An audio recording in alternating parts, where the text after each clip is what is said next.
They called her a parasite. A beautiful nobody who crawled into the Duke's bed and wrapped herself in silk that was never meant for her. In the glittering halls of high society, whispers followed her like poison perfume.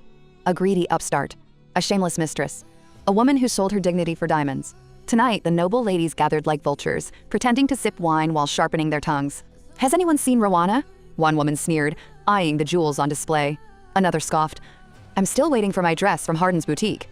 3 months, and she gets everything instantly." A lady in green leaned forward, voice dripping with envy. "Those earrings, that necklace, surely they're family heirlooms. The Duke must have given them to her."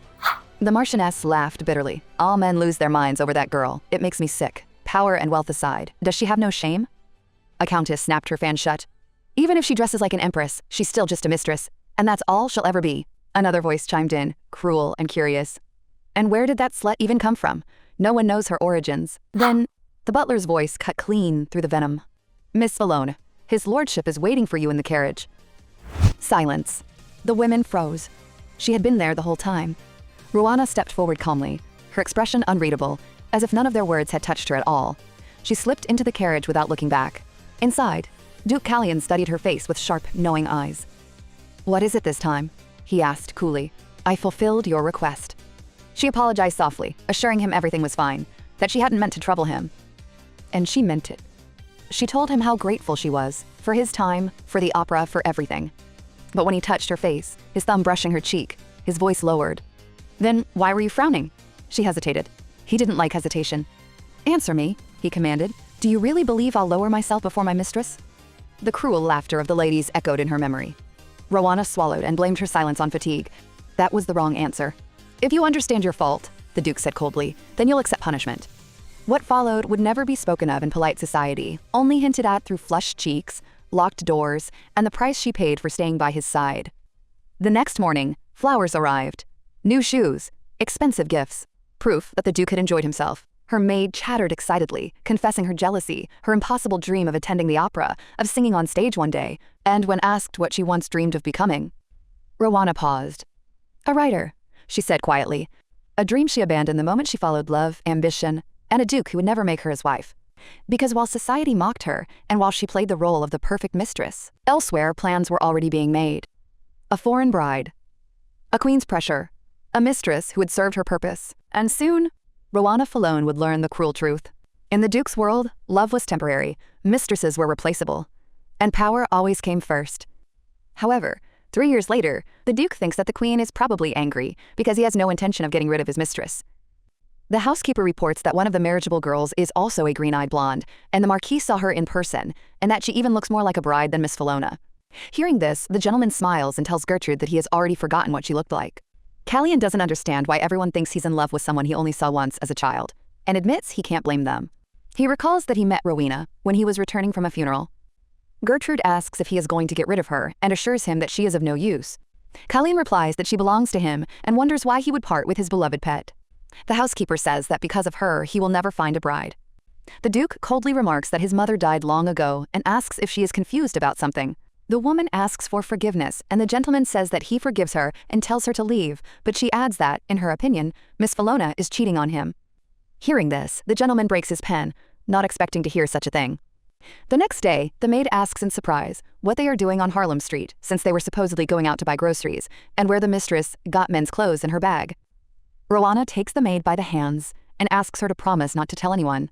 She says that when her parents finally went on their long-delayed honeymoon, they contracted an infection and were suddenly plunged into an eternal sleep. The girl explains that her relatives didn't care about the orphan, and eventually her mother's younger brother, Uncle Jeremy, agreed to look after her. She says that for the next 20 years, she lived in the suburbs in almost complete isolation, until one day she received a letter inviting her to the capital. A friend wrote that she could send her work to any publisher in the capital and calmly wait for a response at her home. Rowana admits that without a second thought, she jumped on a train and went to an unfamiliar place, but her friend left her with a pile of debts, and she had to hide from debt collectors. The friend apologized and said that she had no choice, because her uncle earned a good income, and she was sure that Rowana would cover the debts. The main character admits that she never dared to ask him for help because he dissuaded her from going to the capital. While she was hiding, the man ordered that every nook and cranny be searched, believing that she could not have gone far. The girl thinks that it was worth listening to her uncle, and at that moment a carriage stops, from which the Duke gets out, offers her his hand, and invites her to go with him. The main character agrees, and thus ends up next to him. becoming the most elegant and vulgar woman. She realizes that if she hadn't believed her friend's letter and followed the Duke that night, she might have started her relationship with Killian differently. Ravana thinks their relationship could have developed differently, but she understands that he is not the type to confess his love, although she knows that he loves her and she loves him. The heroine dreams of becoming a successful writer in order to repay her debts and become his equal, and explains to the maid why she sent her work.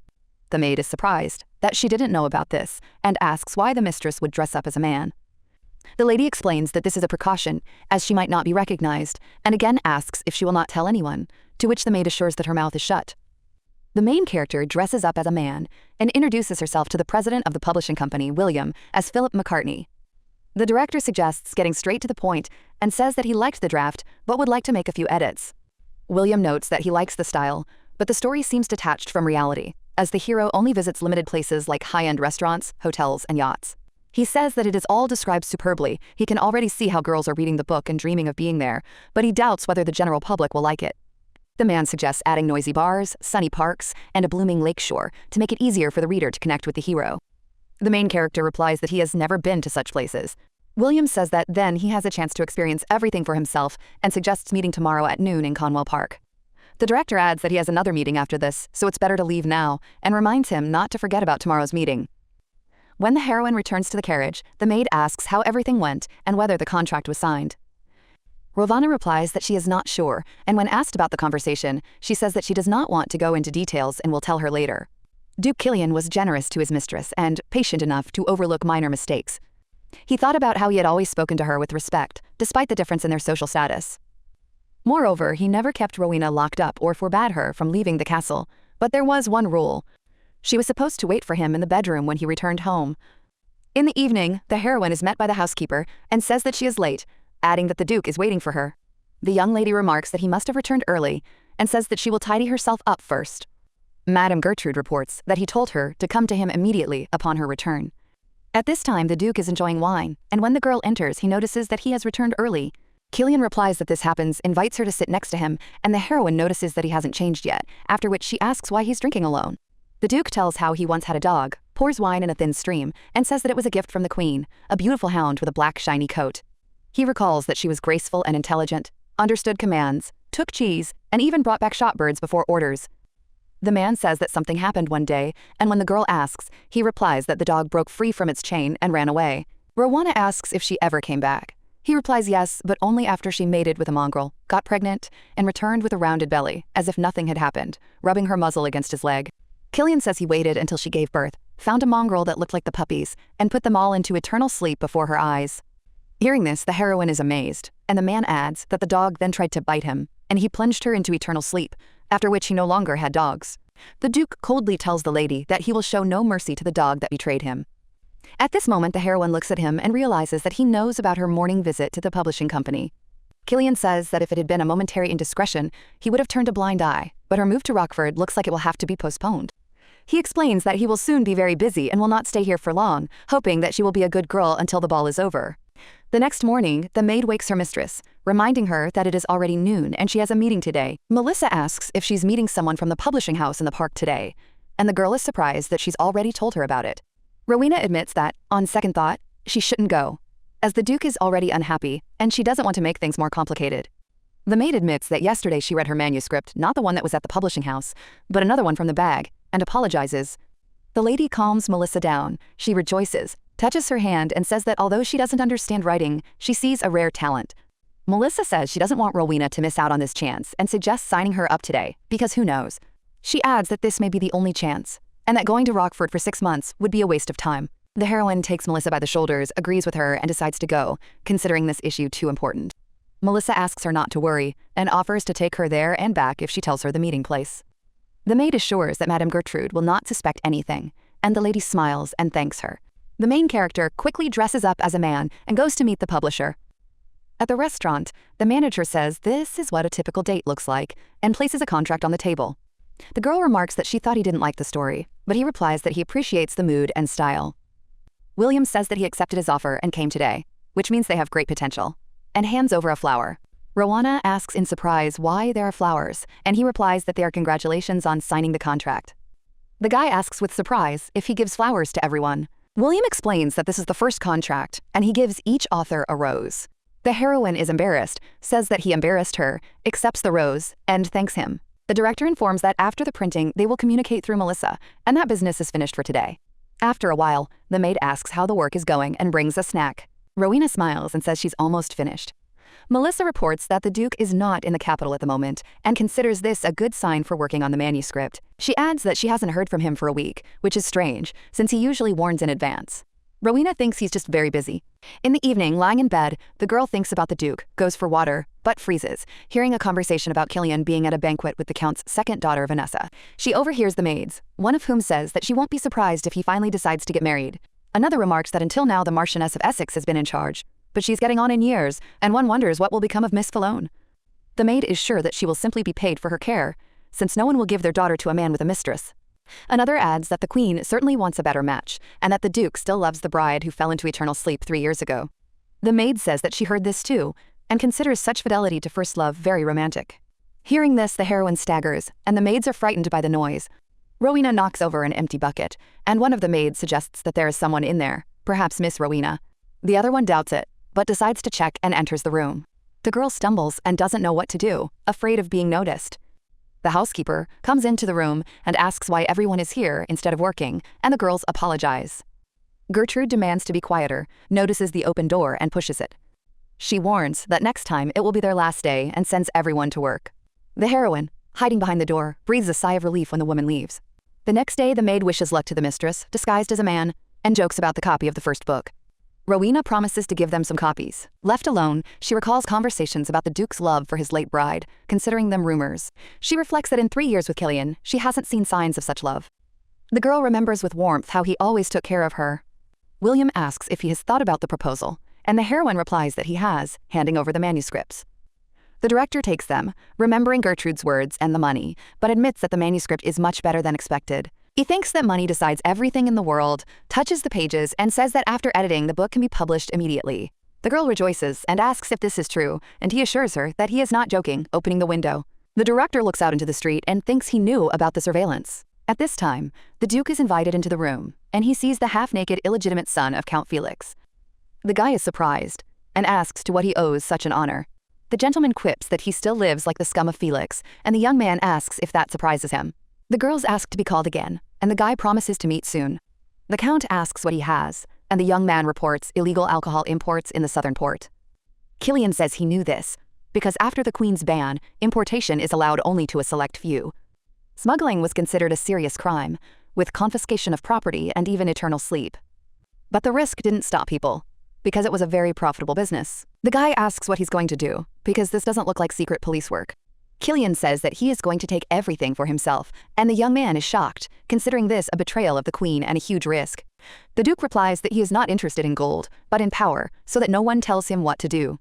He speaks of power equal to that of a king, and the boy understands, asking about influence in the shadows.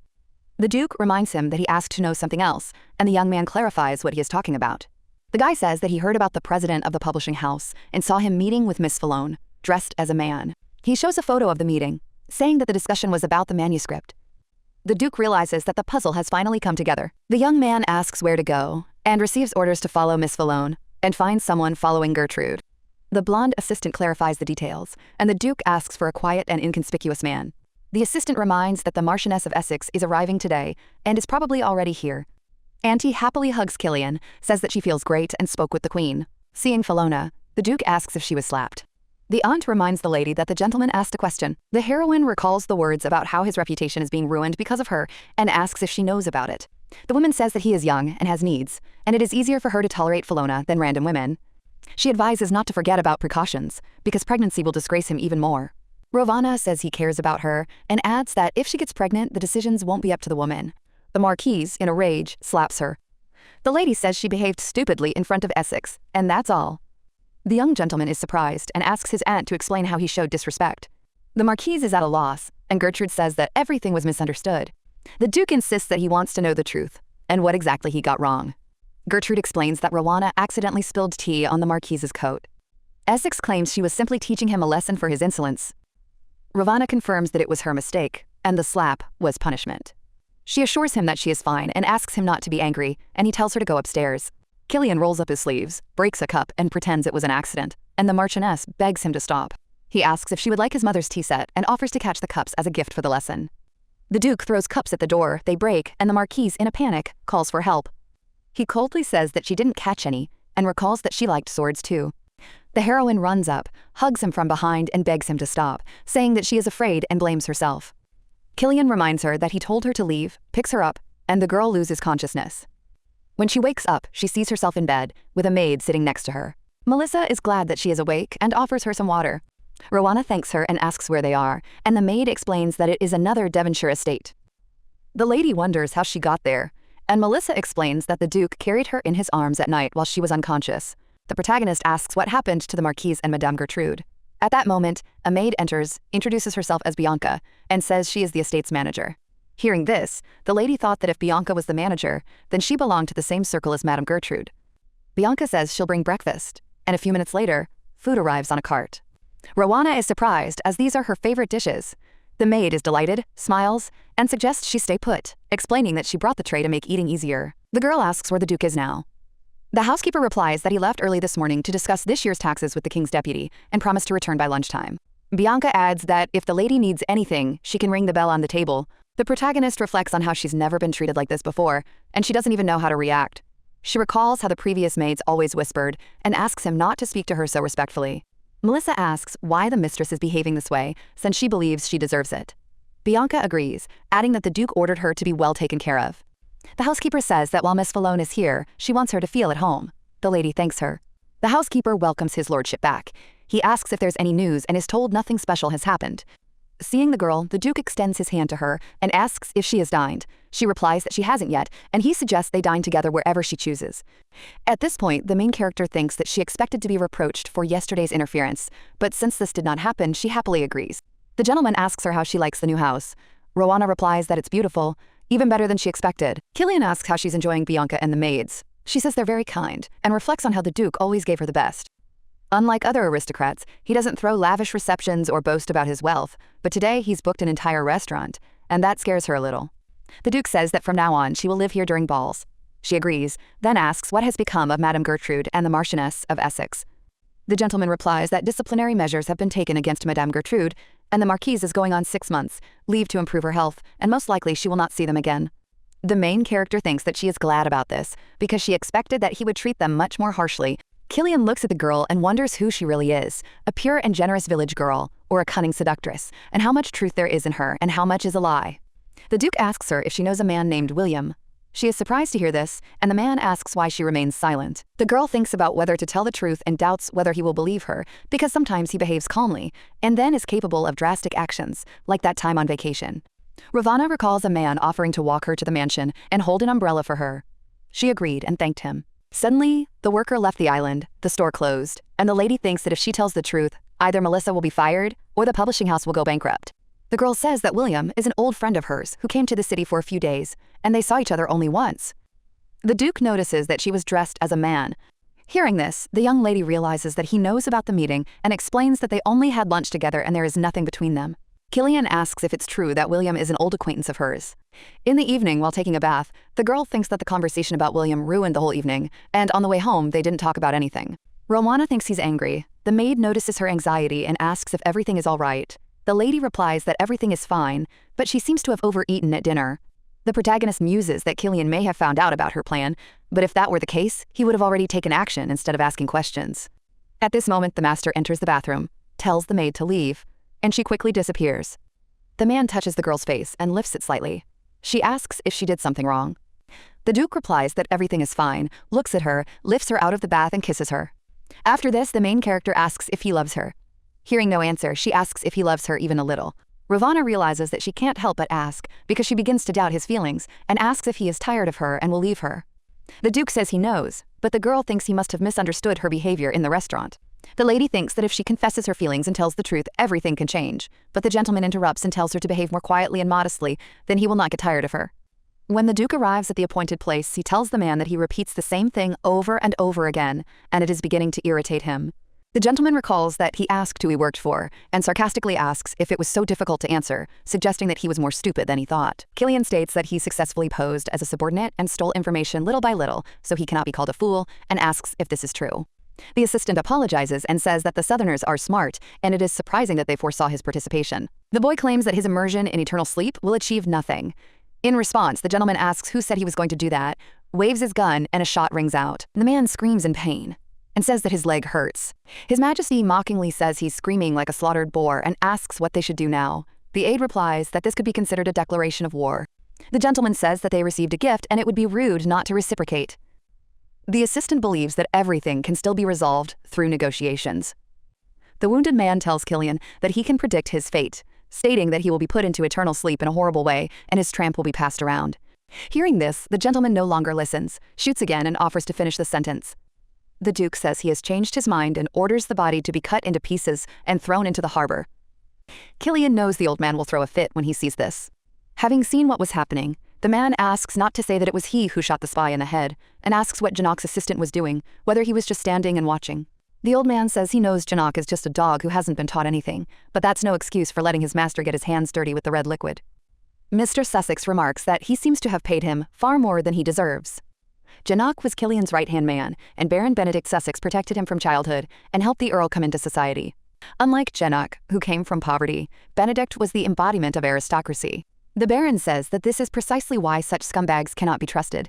Janok asks if he's hinting at a death wish. Sussex replies that the dog has finally begun to bare its teeth. The Duke says that's enough, and suggests discussing the next step. The Baron reports that the Glitters firm, secretly created for financial transactions, is increasingly arousing suspicion, and the only way out is to accept the Queen's wedding proposal. Killian says he considered the conversation closed and was the most vocal opponent of the plan. The Baron agrees, but adds that there is another reason because they attract more and more attention every day. He says that if the Queen learns of the rebellion behind her back, Miss Valone's safety will be at risk. The Duke asks if he's offering him the chance to live like a royal puppy. Sussex explains that he can use this to his advantage by simply pretending to accept the offer. The Baron says the woman chosen as queen could distract attention from things people shouldn't know about.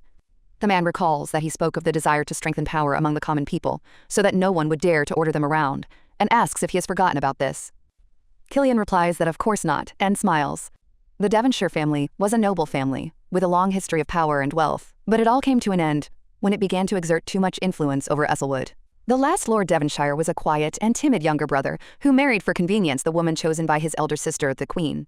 A year after Killian's birth, he left the palace claiming he had fulfilled his duty, and 10 years later, he burned alive along with his mistress in a mysterious fire. The Duke thinks that it is too suspicious for an accident. There was almost no investigation, and Benedict himself wrote the marriage contract and was at the center of events. The agreement stated that in the event of a divorce due to the husband's fault, the wife would receive alimony, but if he died in an accident, she would receive a pension. Killian recalls rumors that the Queen had orchestrated the whole thing to avoid paying enormous sums. After the compensation, his mother returned to her country, and the Queen gifted him an abandoned child, lands and islands. He thinks that this was her way of trying to get rid of her guilt and at the same time keep him under control. The Duke believes she didn't expect the helpless child to grow up and put a gun to her head. The Baron reports that, according to their information, Lady Chloe, chosen by the Queen, is open to negotiations and wants to start her own business, stepping out of her father's shadow. Sussex says that if he helps her, she will benefit from the marriage, and after the wedding, Miss Valone can be given any status. The Duke asks if the man said anything. He is told that, under interrogation, he mentioned Miss Valone's affairs with William Zeno. After a short pause, the gentleman says that this is a late statement, since William is only the head of the publishing house to whom Miss Valone showed the manuscripts, and asks if Gertrude told him about this. The Baron objects, declaring it's a lie, and that they have a witness. At that moment, a servant enters and introduces herself as Melissa. The Duke asks if she's been keeping tabs on her mistress's every move. She confirms this, and he asks if she has anything to report about Miss Valone. The maid, cowering, says that the mistress had an affair with Mr. William, and that they were in love as children and met again. Melissa adds that the lady is afraid that after the wedding he will leave her, so she wants to get as much money as possible before leaving with William. The maid says her mistress assured her that she dressed up as a man to avoid suspicion. The Duke thinks he has never allowed traitors to go so far, and remembers the nanny who sold information to the Queen when he was 14. He remembers a friend who participated in an attempt to put him into eternal sleep abroad, and a teacher who only pretended to be a mentor, and they all disappeared without a trace. Killian comes to the lady and finds her asleep. He stands by the bed until she opens her eyes and asks how long he's been here and if this is a dream. The man, surprised, asks what she's talking about. The lady explains that he's never done this before, and since it's a dream, she wants to make the most of it. The Duke asks what she means. The girl asks him to stroke her head until she falls asleep. The gentleman sits down next to her and hugs her. Ravana says she's so happy she doesn't want to sleep, but after a few minutes, She falls asleep. The lady wakes up in the morning and wonders if it was a dream. She remembers that 5 days have passed since her visit to the restaurant. The publishing house is closed, and the manager claims he doesn't know anyone named William Zeno. The protagonist believes she expected to be deceived, and her life feels like a tangled ball of threads. She ponders how to fix everything now. The girl hears someone coming in, gets excited, thinking it's Melissa, and asks for help with her hair. The Duke touches her hair and suggests that she leave it as is, believing that it suits her better. The main character thinks that his touch is both alien and familiar, and asks if it was a dream. Killian asks if she wants this to be real, tells her he crossed the line last night, and kisses her on the head. The girl thinks now is the time to tell the truth. She's ashamed and scared, but she decides to tell him everything. Rowana begins to talk about what he asked, but the man interrupts and admits that he has thought a lot and realized how stupid it was to keep her only as a mistress. The Duke places a ring on her hand and suggests that from now on she call him Killian, saying that he should have given it to her earlier. The girl, surprised, asks if he's sure he wants to give it to her. The man asks if she thinks he might have confused her with someone else. Rowana embraces him enthusiastically. He says that since their first meeting, this question has been on his mind, and no matter how much he denies it or is rude, his feelings have never changed. The Duke explains that all these 5 days he has been thinking about how much she means to him. The main character says it all seems like a dream to her, and she's incredibly happy. She suggests they go to her favorite island and spend the summer there together, asking if he'll come with her. Killian replies that he needs to finish some business here and will be back later. He assures her it won't be long, offers to wait for him at Rowena's holiday home, and kisses her. While walking along the seashore, a boy approaches the lady and calls her Madam. Rowana reminds that she asked not to call her that, but to just call her Rowena. Tommy replies that he finds it rude to call a high-status woman by her first name. Tommy is the son of the island's governor. The main character pats him on the head and tells him she has no high status, then asks if his father sent him. Tom replies that he simply saw her himself. The island is far from the capital and was once almost deserted, but after Killian developed a business here, the dying economy was revived. In gratitude, the islanders are very kind, including to her. Ravana invites the boy to take a walk with her, as the weather is wonderful. Tom agrees, and they walk along the shore. The boy thinks the lady is the most beautiful and kind person in the world, but sometimes he notices anxiety in her eyes. Tom says that his father said that she was a special person for the Duke and would soon become someone he couldn't even look at. Hearing this, the protagonist thinks this is not at all what he promised her. She's been waiting for Killian on the island for 15 days now and can't take it anymore. The girl doesn't understand what's happening, but the boy interrupts her thoughts with a question about whether she will soon marry the Duke. Rowana asks in surprise if this is true. Tom assures her that he knows everything and that his father is currently busy preparing for the wedding. Tom adds that he heard about the Duke's arrival today and then apologizes, realizing that he let it slip. Hearing this, the lady thanks the boy for his frankness, says goodbye, and quickly leaves. The protagonist thinks she has nothing more to worry about. She decides to meet him at the port and eagerly awaits their meeting. Rowena bumps into Melissa, and the maid asks in surprise what she is doing there. The lady says that she heard about the Duke's arrival, and at that moment she sees Killian with another woman whose hand he is holding. The protagonist looks at him, trying to figure out who this woman is. She's shocked, but she convinces herself not to jump to conclusions. Rowena thinks that the stranger must be a distant relative invited to the wedding. Killian says he is glad to see Miss Falone and then introduces his fiancée, Miss Chloe Aberdeen. The lady replies that she's pleased to meet her, but the protagonist feels nauseous. She apologizes and says she might have misheard. The girl recalls the maids, conversations about how the Duke still loves his bride, who died 3 years ago. Hearing this, the protagonist can barely stand. Killian turns to Miss Falone, but Chloe stops him, noticing that she's clearly shaken. The Duke orders a maid to take Miss Falone inside, believing that she is ill. Killian tells the assistant that they are tired from the journey and asks if Miss Aberdeen's room is ready. The assistant replies that the apartment is ready. The Duke apologizes to the lady for the rude behavior of his mistress, considering her completely uneducated. Chloe says it's not about upbringing and, as a woman, she understands her pain. The bride looks at the man and thinks that he is the one she will marry in a business agreement for profit, as they discussed in the letters. Chloe recalls that when they met in person, her heart changed, and she feared that her mistress would become a threat, as others said. She thinks that it didn't take him a minute to get rid of his mistress, and this makes her happy, because she will get both her father's business and this man. Chloe says she'd like to explore the island before returning to the house, and asks if he'll show her around. At this time, the main character bursts into her room and throws things around in despair. When Killian enters, she screams and orders him to stay back.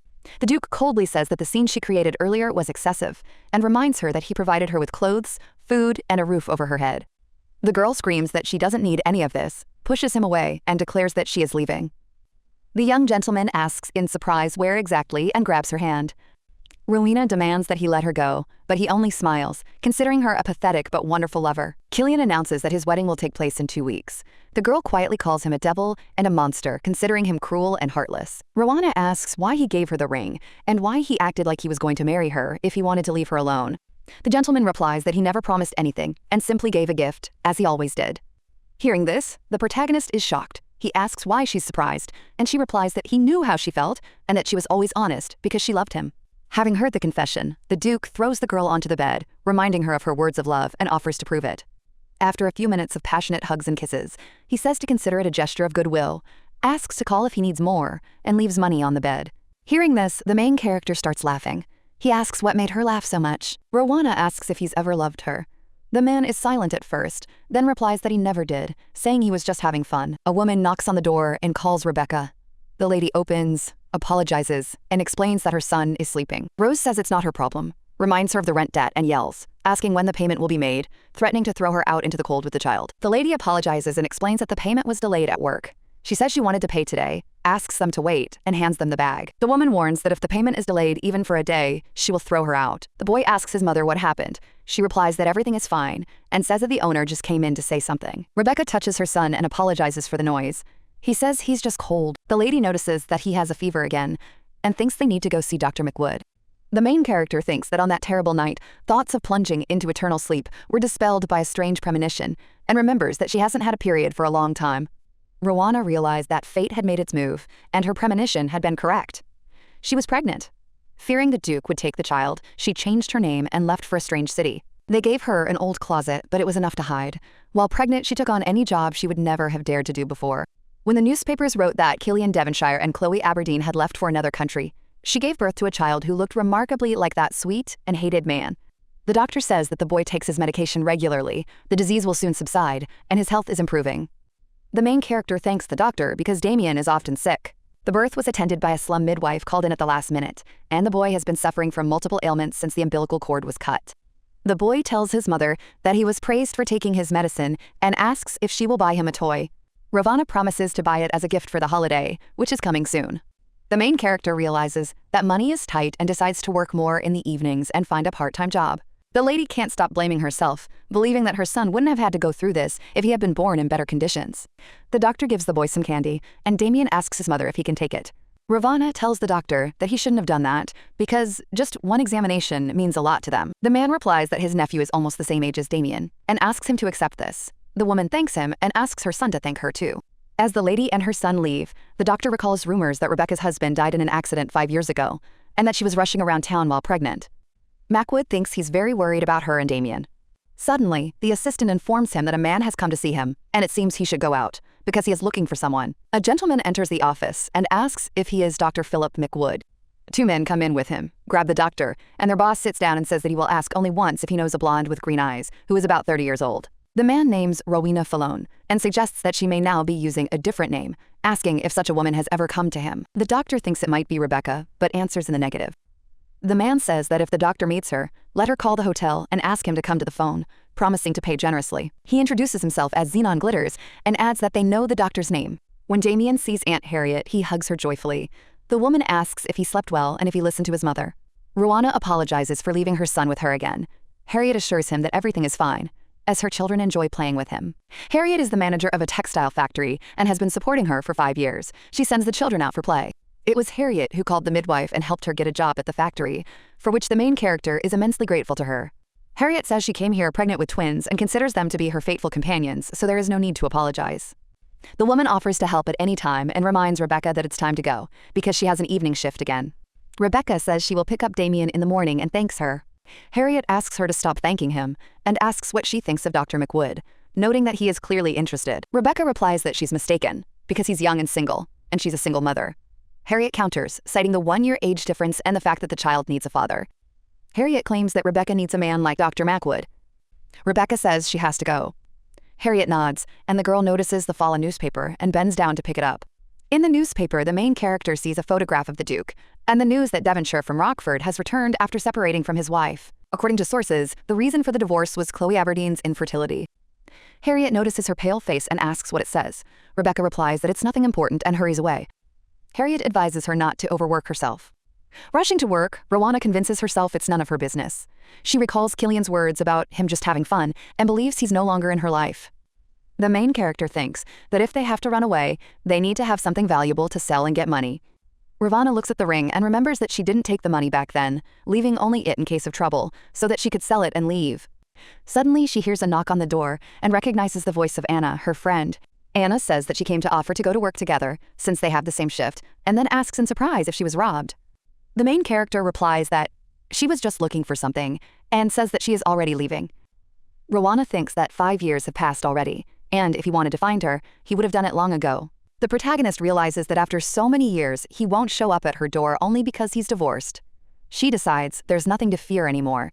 Anna notices the ring and wonders how such a poor woman could have such an expensive item. Hearing this, the girl becomes frightened. Anna accidentally knocks over a glass, causing it to fall and break. Lady says she'll get a broom herself to prevent her partner from getting hurt and asks her to hold still. The girl makes excuses to Rebecca and reaches for the ring, deciding to steal it. The protagonist asks if Anna is hurt. She replies that she wants to make amends and help with the cleaning, discreetly slipping the ring into her pocket. After a while, the shock of the newspaper news wears off. Life returns to normal, except Rowana works even harder and buys Damien a Christmas present. As expected, Damien often spends the night at Harriet's. Late at night, the main character comes to the manager and asks how her son has been behaving. The woman takes the sleeping boy in her arms and says he's very well behaved. Rowena thanks her for her help and admits that she has almost nothing to give in return. Harriet asks her not to say that and tells her to be careful. As the girl leaves, the woman wonders who Damien's father is. She's sure he was handsome, since her son looks so much like her, and she thinks the boy wouldn't be so lonely if he had his father nearby. Suddenly, there is a knock at the door, and the woman becomes curious about who has arrived so late.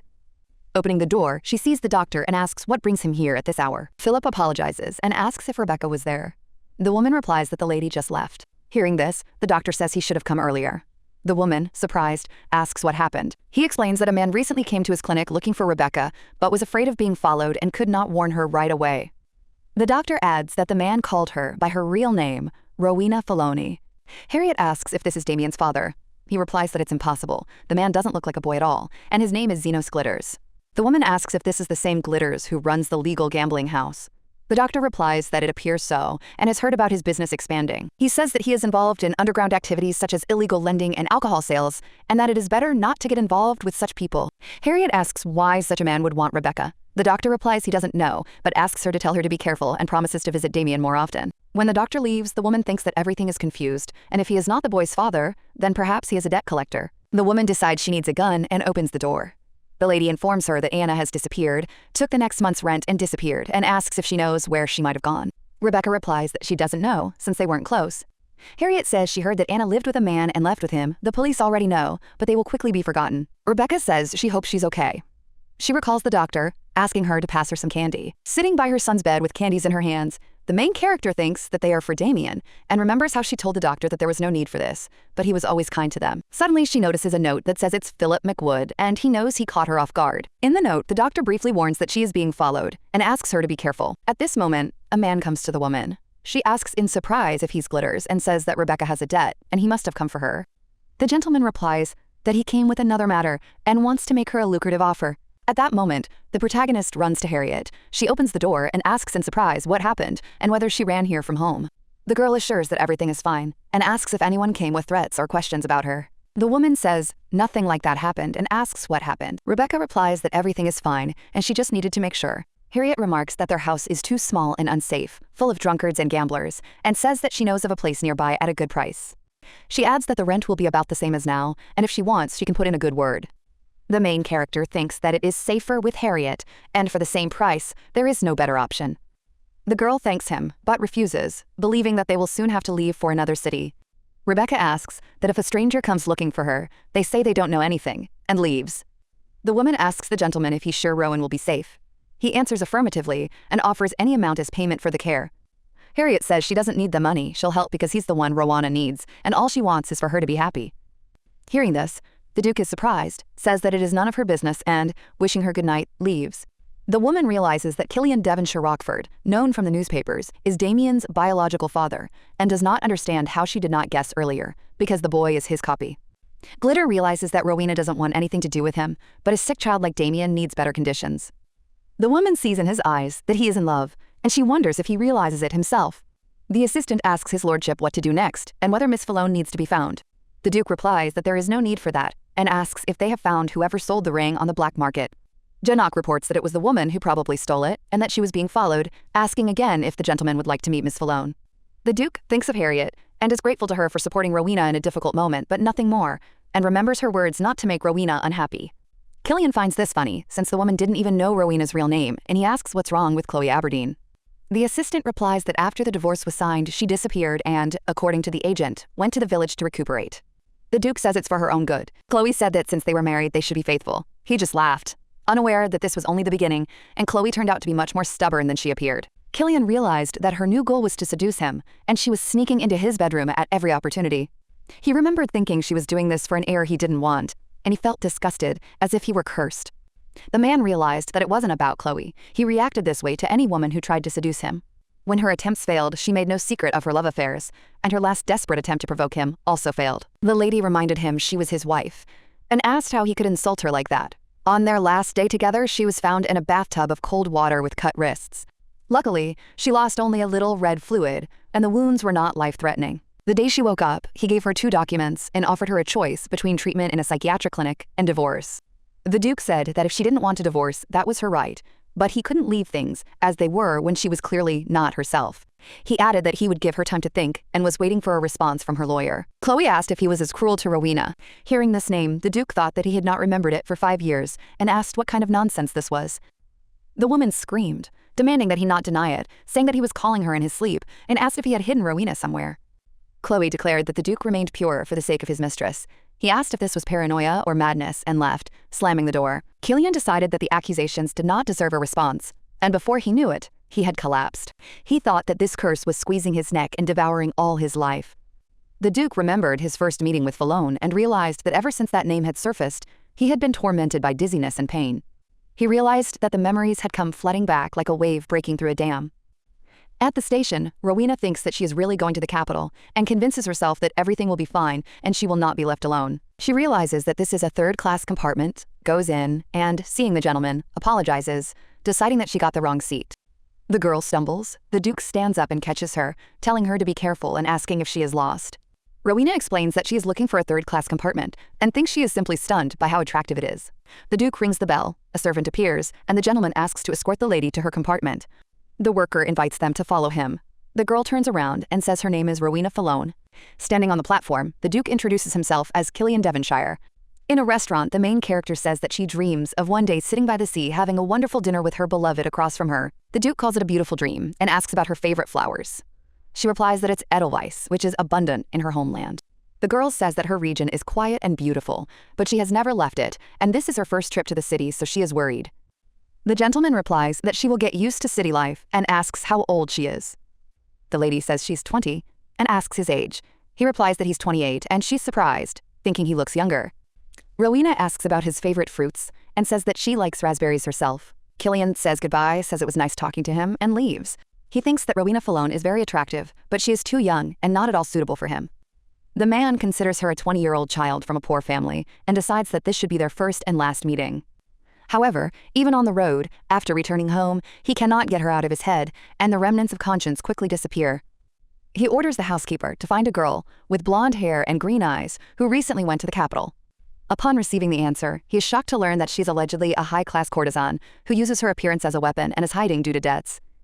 The housekeeper asks if it is worth moving her here. The main character again says that she has never left her hometown and is very nervous about going to the city. Hearing this, the Duke thinks her performance is impressive and doesn't understand why he can't get her out of his head. Killian tells the maid that there is no need and lets her go.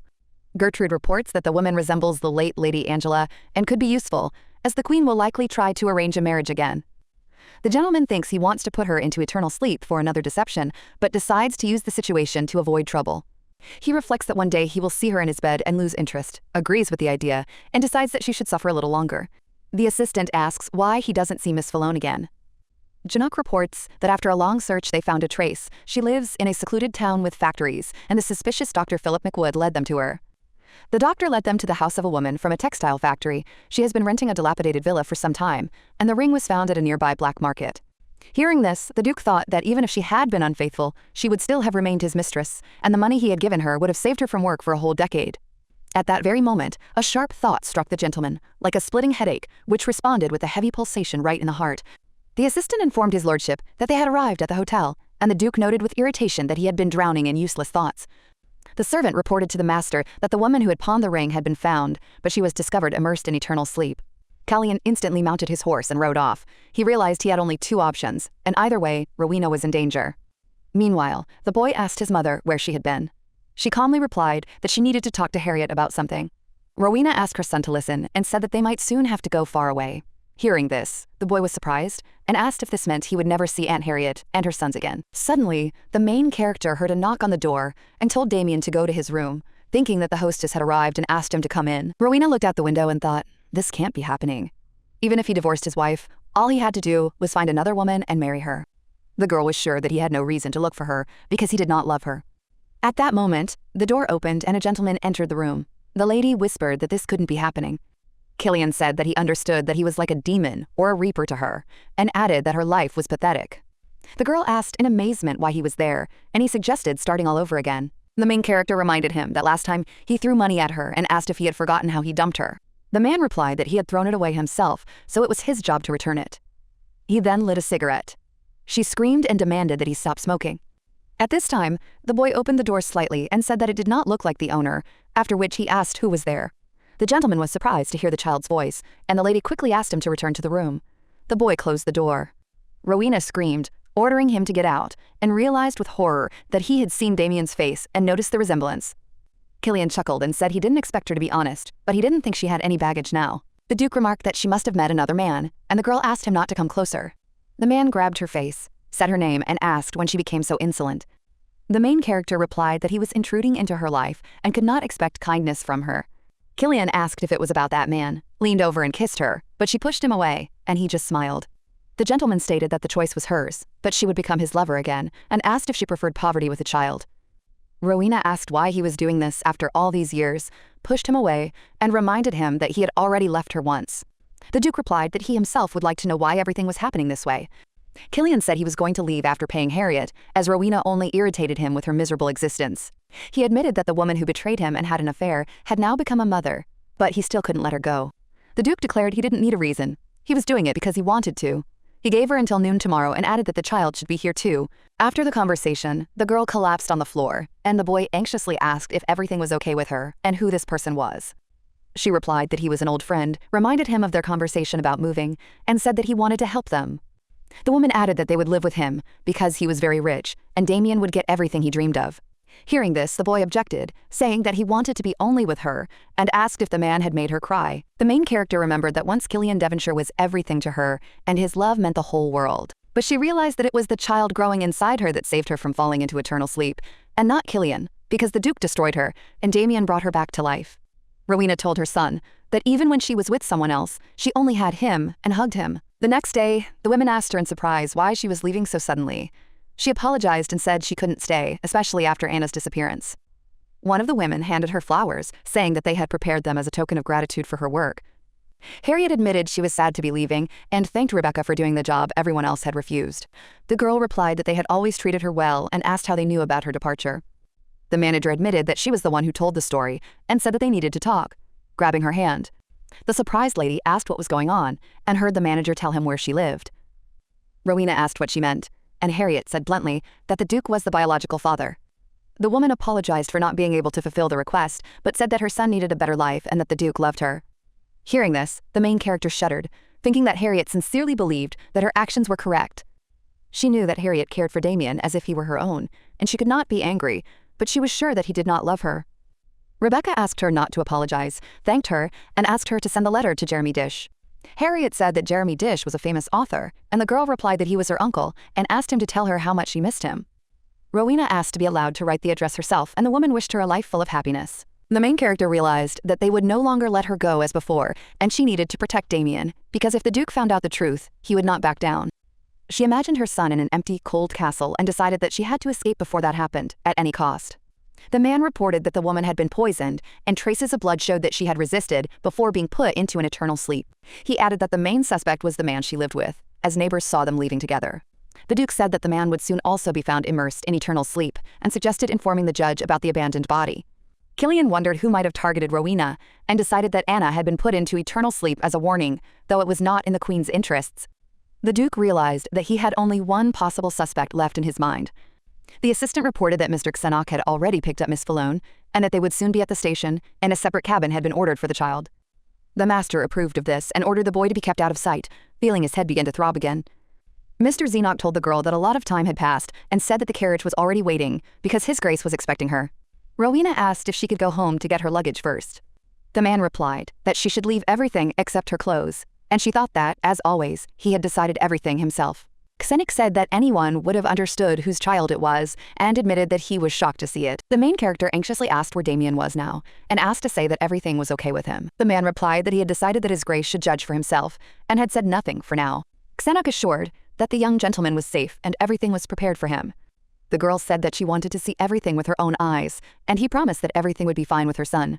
Rowena doubted whether she could trust him, realizing that Damien was a threat to the Devonshire family and that Xenok would not welcome him. The man replied that she could trust him because the Duke's son was the one he was also obliged to serve. Xenok offered her money for the journey and promised not to tell the Duke about it. 5 years ago, when everyone looked down on her, he was the only one who saw her as a person. The main character agreed and asked not to tell the Duke that Damien was his son. The man asked why, noting that keeping it a secret would not lead to anything good. The lady replied that she would tell him herself when she was ready and asked him to promise her. Xenok remembered that he had once seen her as just a beautiful doll, but her gaze had always been special. He said he couldn't give her much time, the truth would still come out, but he would allow her to see her son for a short time. The master promised to make sure the servants kept silent. Rowena asked Damien if everything was okay, and the boy happily showed off his toys and clothes, asking if they suited him. She said it suited him very well, thinking about how much he had been deprived of before. The girl painfully imagined how hard it was for him to give up his desires. Damien asked if it was right to accept all this, and she assured him with a kiss. Xenok turned to Miss Falone, and she said she had to leave. The boy asked where she was going, and if she was seeing this man. Rowena explained that she would be in another cabin, and they would meet after the train. Hearing this, the boy became scared and said that he did not want her to go to him. At that moment, the main character realized that she had to be strong in staying Killian's good graces. The lady approached Mr. Xenok, and he said that a nanny would look after the boy. The nanny approached Damien, asked him to calm down, and promised a tasty snack. Damien cried out that he didn't need toys or clothes, and that he wanted to go to his mother. Rowena asked the gentleman to take care of her son. At that moment, she felt as if she was going to her execution. Xenok informed his lordship that Miss Falone was here. Upon entering, the lady sat quietly in a corner. The Duke asked if this was a protest, and she replied that she simply didn't want to disturb him. Killian said she was overestimating her influence, but he did note one thing he could praise her for. The Duke added that she had not brought a boy, and he was not sure that she was capable of doing so. The girl asked why he was looking for her if she had no influence, and why he broke into her house, destroying their peace. Hearing this, the man hit the wall and reminded that he was only returning his trash. At that moment, the main character decided that she should not be afraid and was obliged to protect Damien. She pushed him away and asked if he was going to leave her again and how long he would keep her son hostage. The man kissed her, smiled, and told her to stop being cheeky and keep her mouth shut. The main character wiped her lips and said that if he was not going to answer, she would go to bed. Hearing this, the gentleman was surprised, and Rowena added that she had not slept a wink last night and was too tired. The Duke smiled and said that she could do as she saw fit. The main character made the bed and remembered how, when leaving, her uncle asked her to stay and quietly asked if she really needed to leave. He said that she had no idea what she would encounter in the capital, and that such a naive girl could easily be taken advantage of. The girl thanked Jeremy for his concern and replied that she had a friend in the capital, so he shouldn't worry. Rowena said that she is no longer a child and wants to try new things herself and achieve her dreams. The uncle replied that if she decided to leave, then she should accept his blessing, but she must promise one thing.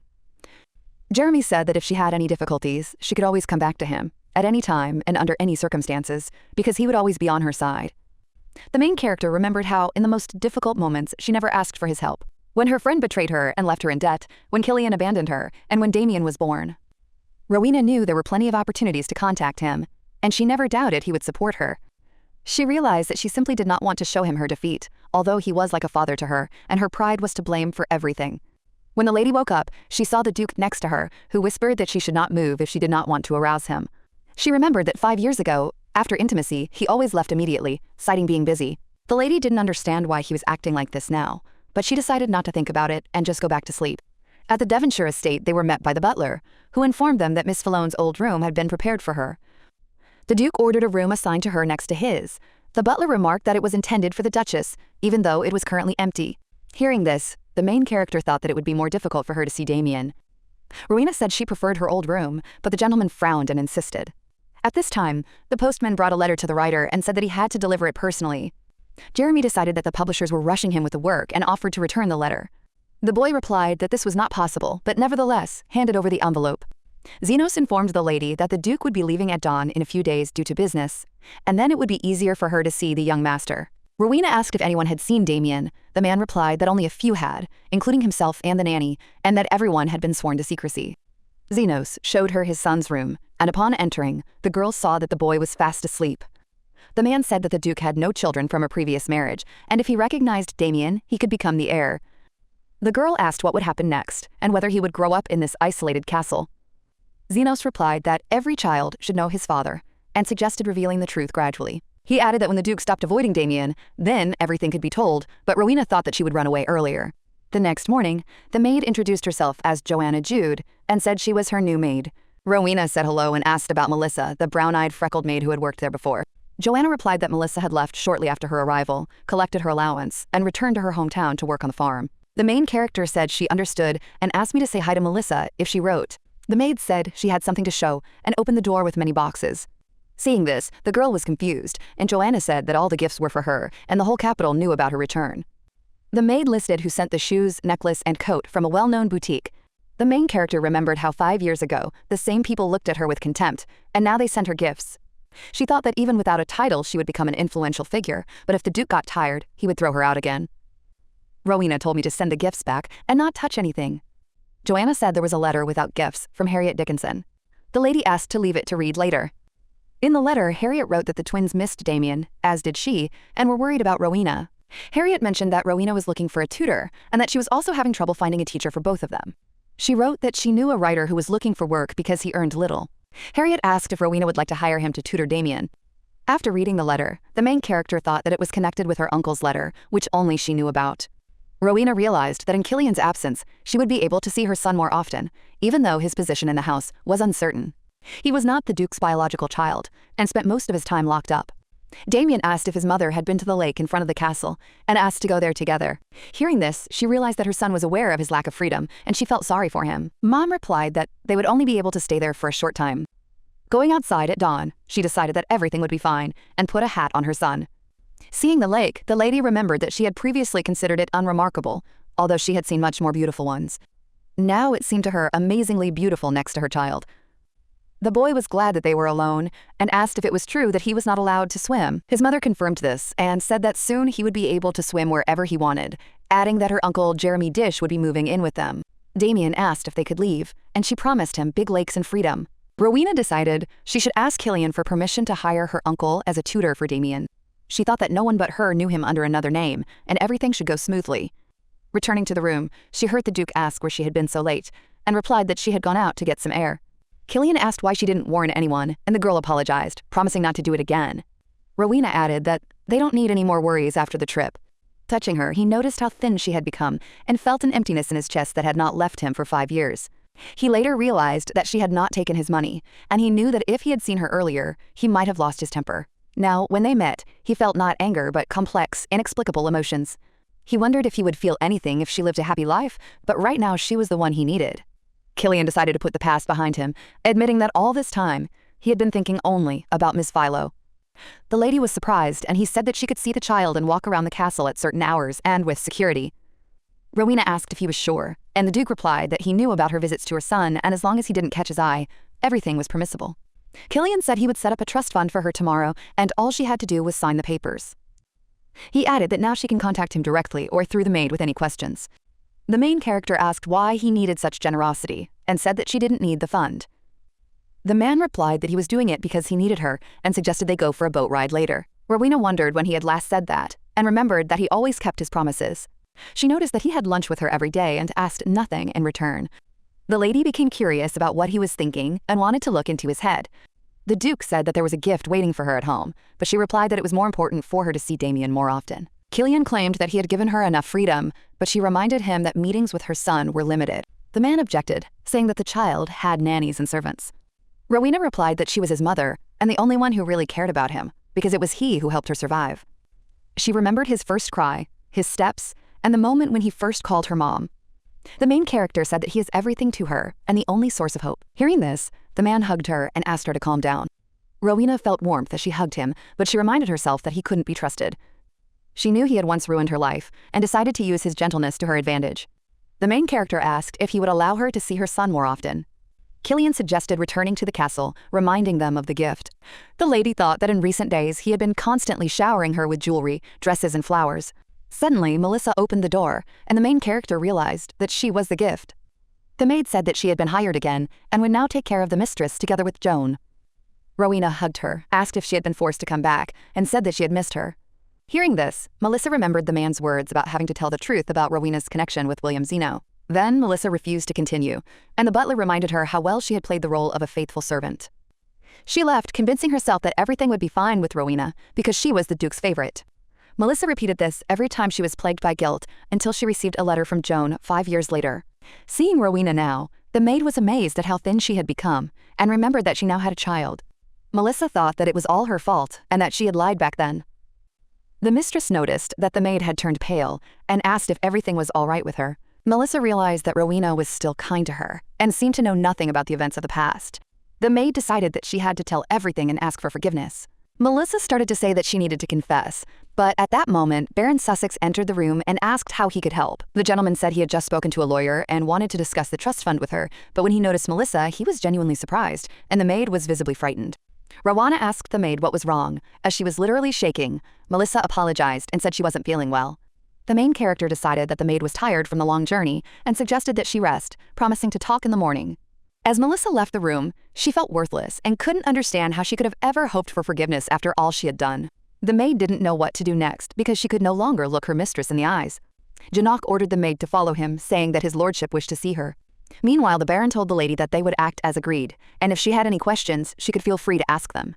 The lady replied that he was already too busy and there was no need to worry about her so much. The Baron retorted that he was worried, because the lady was extremely important to the Duke, and he was amazed that after her exile she had returned, and now a trust fund was being created for her.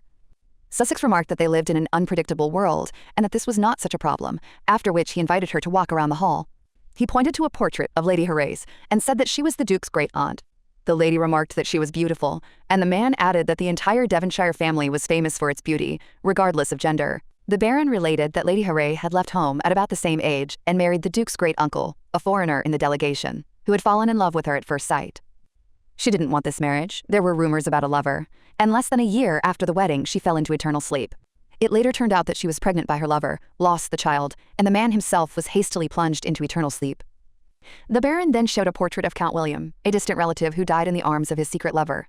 Another portrait was of Lady Elizabetta, destined for marriage into the royal family, but she fell in love with a commoner and took her own life by jumping off a cliff. Sussex pointed to a portrait of the late Duke of Devonshire, His Grace's father, recalling that he died in a tragic incident along with his actress Mistress. At that moment, the main character realized that all these people were destroyed by love.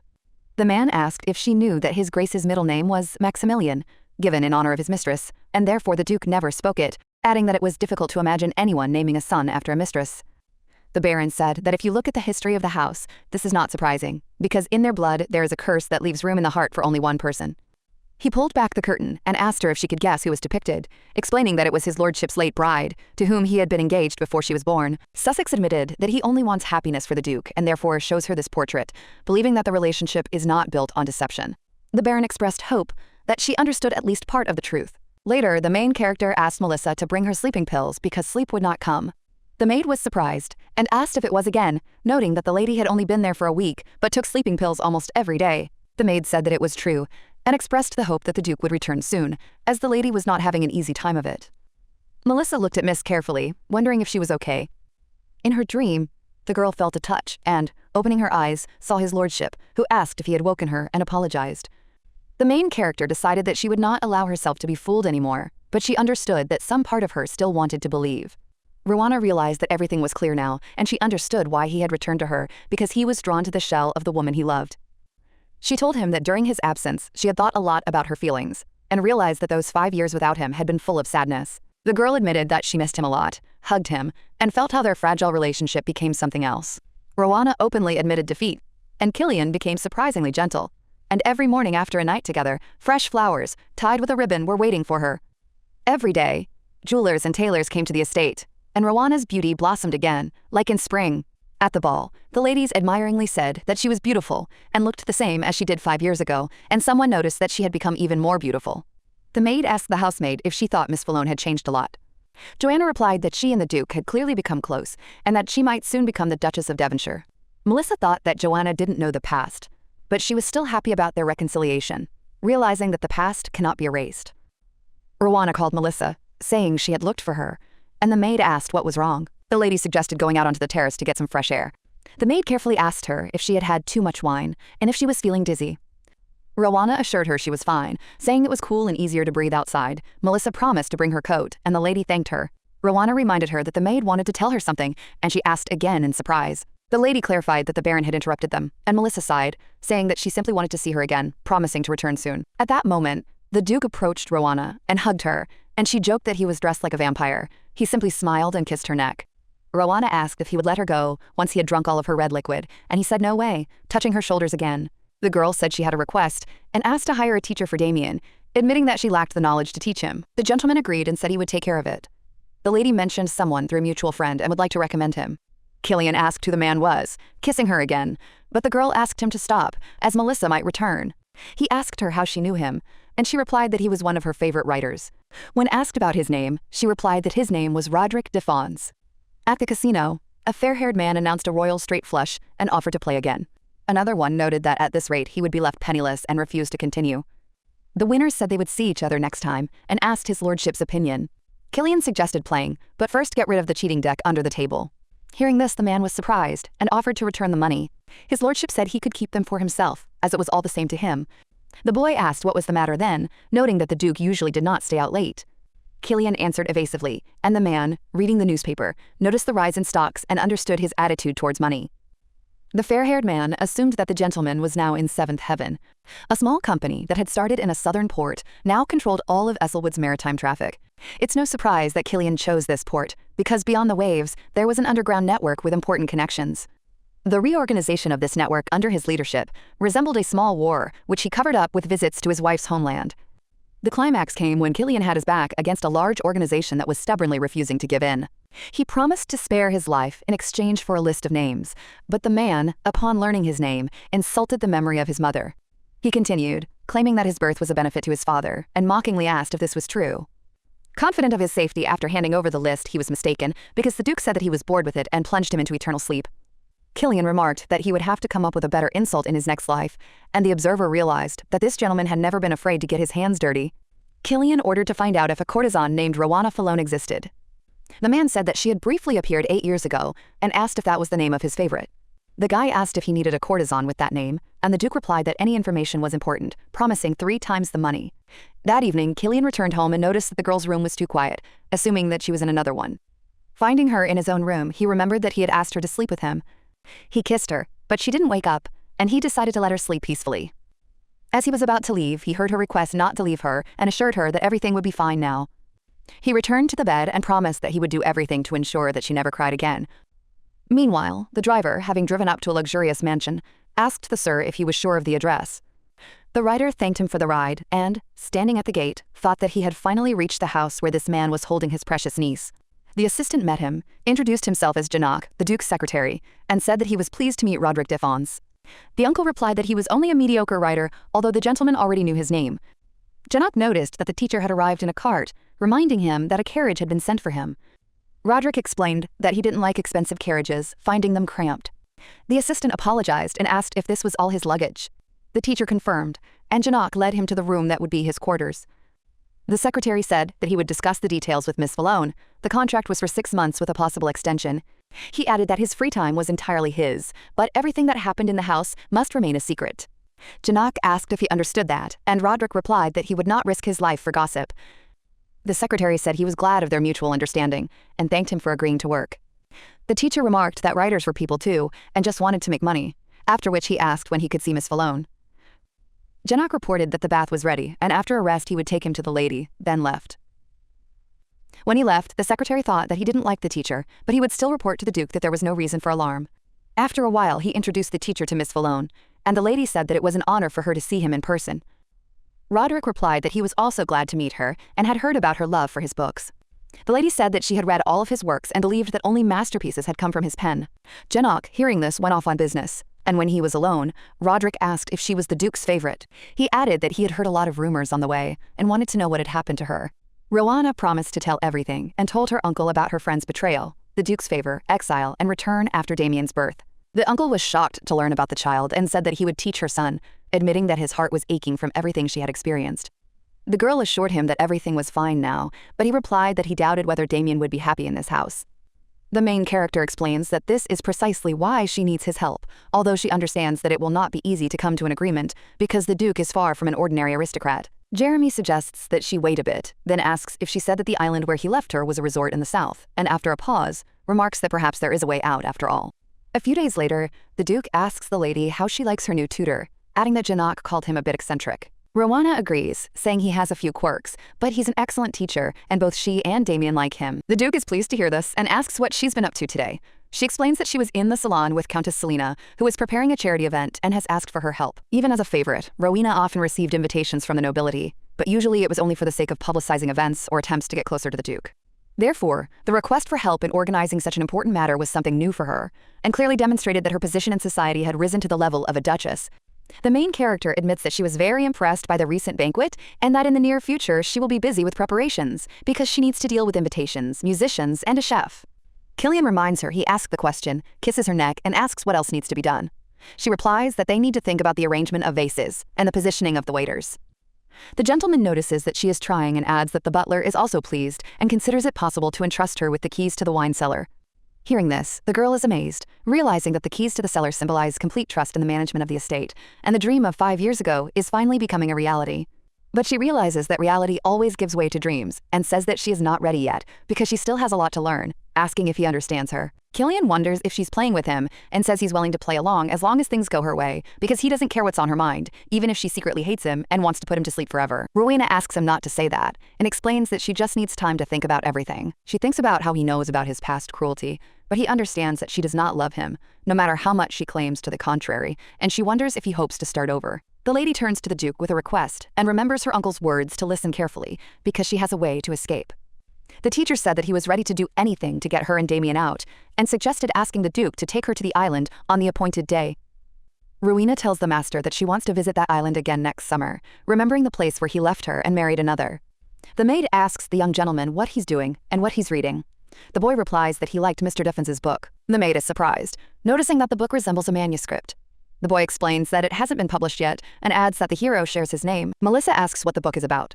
The boy explains that the hero, Damien, lived happily with his mother, even though they didn't have much money.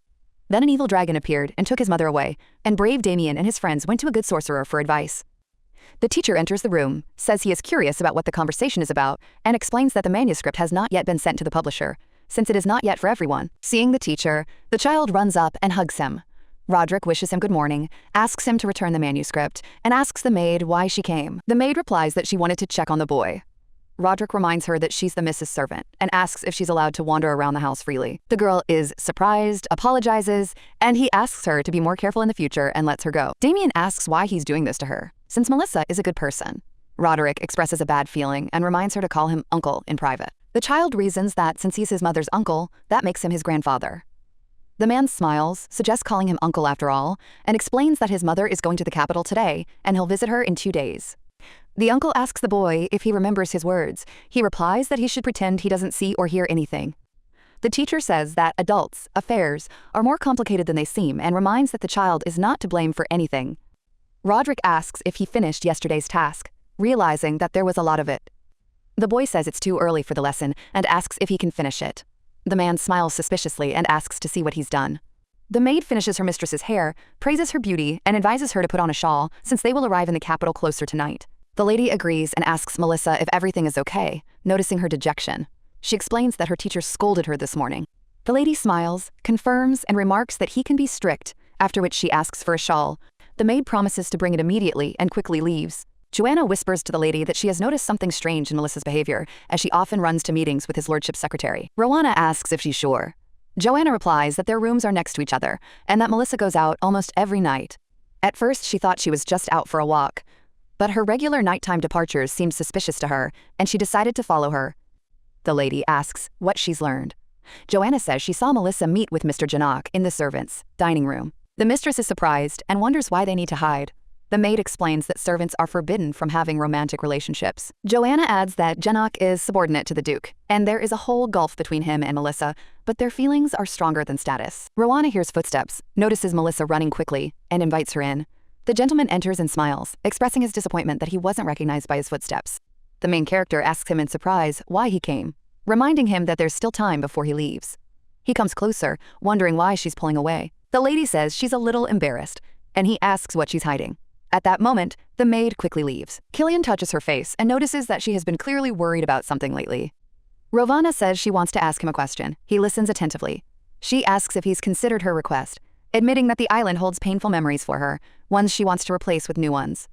The Duke asks her to turn to the mirror and close her eyes, saying that first they will go to the capital and arrange as many receptions and performances as they want. Then, he says, the two of them will go to that very island. He puts the necklace on her and asks if she likes it. The girl replies that it is magnificent and asks if it is a royal family heirloom. Killian reminds her that she's worn something similar before and asks why it bothers her now.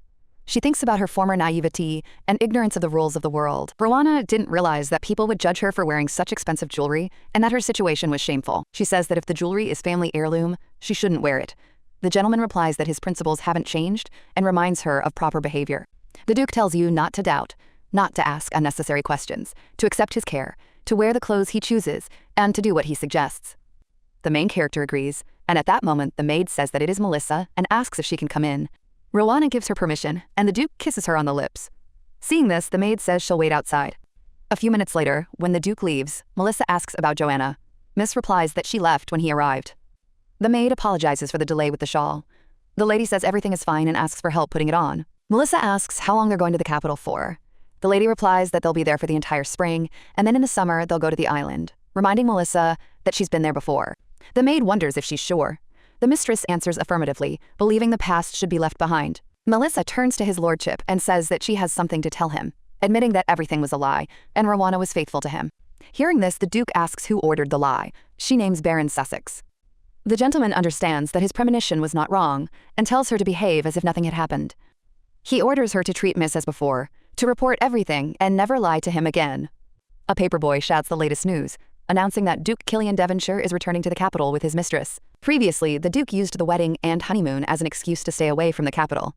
Therefore, the news of his return with his former favorite caused a scandal because she had not been heard from for 5 years. Countess Rachel says her relative claims she hasn't changed at all over the years. The Marquise says she is embarrassed to see a woman, exiled in disgrace, return to a man for money and power, and her friend agrees. The Countess suggests that she might be secretly pregnant. The lady in the yellow dress is indignant, considering this impossible. The Marquise objects, recalling rumors about the former Duchess's infertility and suggesting that the child could have been the reason for the favorite's return. The lady says that she herself would agree to such a role, dreaming of becoming the mother of the future Duke. The Viscountess notes that the Duke has already received her for 4 months, and if the rumors were true, the heir would have been announced long ago. The Countess believes that the Duke would not have wanted an illegitimate heir and would have secretly ordered Miss Felona to be put into eternal sleep, declaring the child to be the son of his ex-wife. She then explains that this is merely an argument against the theory and suggests changing the subject for the sake of decency. The Baroness wonders how to understand such vulgarity, and the Countess believes that they should be above it. At this moment, the main character enters, notices the lively conversation, says that they haven't seen each other for a long time, and asks how they are doing. The Countess says she didn't notice her appearance. Rovana apologizes and explains that she accidentally overheard the conversation from the next room and did not dare interrupt it. The Marquise invites her to sit down, but the Viscountess objects, declaring that the seat is intended for a respected aristocrat and this could disgrace the Countess. Rowana calmly replies that such boldness insults not only the mistress of the house, but also the Duke of Devonshire. She asks if she's prepared to stand by her words. The woman cries out, claiming she merely pointed out the stranger. The lady is perplexed as to why she is behaving differently, since 5 years ago she remained silent while she was being insulted. The Viscountess calls the girl a slob, who ended up here only because of her beauty, and speaks of her lack of upbringing and the limits of what is permissible. She emphasizes the importance of social status. Ravana thanks her for the lesson, and she remarks that if only she had understood everything. The main character asks whether it is acceptable to spread dirty and false rumors about a member of the royal family. The Viscountess defends herself by saying that they were just chatting and does not understand the accusations. Rowana suggests repeating these words in front of others, for example Duke Killian Devonshire, and going to him together. The Viscountess recalls the Duke's reputation for cruelty and mercilessness, and understands the risk. She apologizes to Miss Valona, and promises to watch her words in the future. The Countess says Lady Estelle is sorry and hopes Rowana will be generous. She then declares that such disrespect for the royal family is unacceptable, and announces that she will no longer invite Viscountess Estelle. Rowana understands that the Countess's influence is enormous, and with this decision, she has effectively banished the Viscountess from high society. Hearing this, the Viscountess falls to her knees, begging for mercy, and the Countess orders the servants to escort her, citing her unworthy condition. Countess Rachel apologizes to the lady for what she saw, as hostess of the reception. Rowana replies that there's nothing to apologize for. The Countess offers her one of the vacant seats. After the ball, Killian says he's tired. The girl asks if he had a lot to do. He mentions the rumors about today's incident and how it has affected the royal family. Ravana admits it was risky. He advises them to continue to resist humiliation and act with the same decisiveness. The girl wonders how he knows she's been crying. The Duke asks her to be quiet, unbuttons her shirt, and says she deserves a reward. The next morning, the man entered the girl's room and reported that his lordship had left at dawn, apologizing for his intrusion. The protagonist asked Mr. Jennick what he was doing in the Duke's chambers. He replied that the gentleman had asked him one question and inquired if she knew a woman named Carol Bertimer. Hearing the name, Ravana immediately recalled the former friend who had lured her to the capital and then disappeared, leaving behind a huge debt. No matter how hard she searched for her later, she was never able to find her. Rowana asked how he knew that name. The man realized she knew her and informed her that his lordship had left an errand, suggesting she go to the address with a maid. Seeing the street full of poor people, the maid asked worriedly if they were in the wrong place and if this was not a very dubious area. The lady replied that the place was indeed unpleasant, but the address was correct. Melissa said something was clearly wrong, as his lordship would never have sent his mistress to such a place. Rowana suggested that if she was afraid, she could wait in the carriage. Upon entering the house, the main character realized that she had been here before and climbed these steps on her first day in the capital, then full of anticipation and anxiety.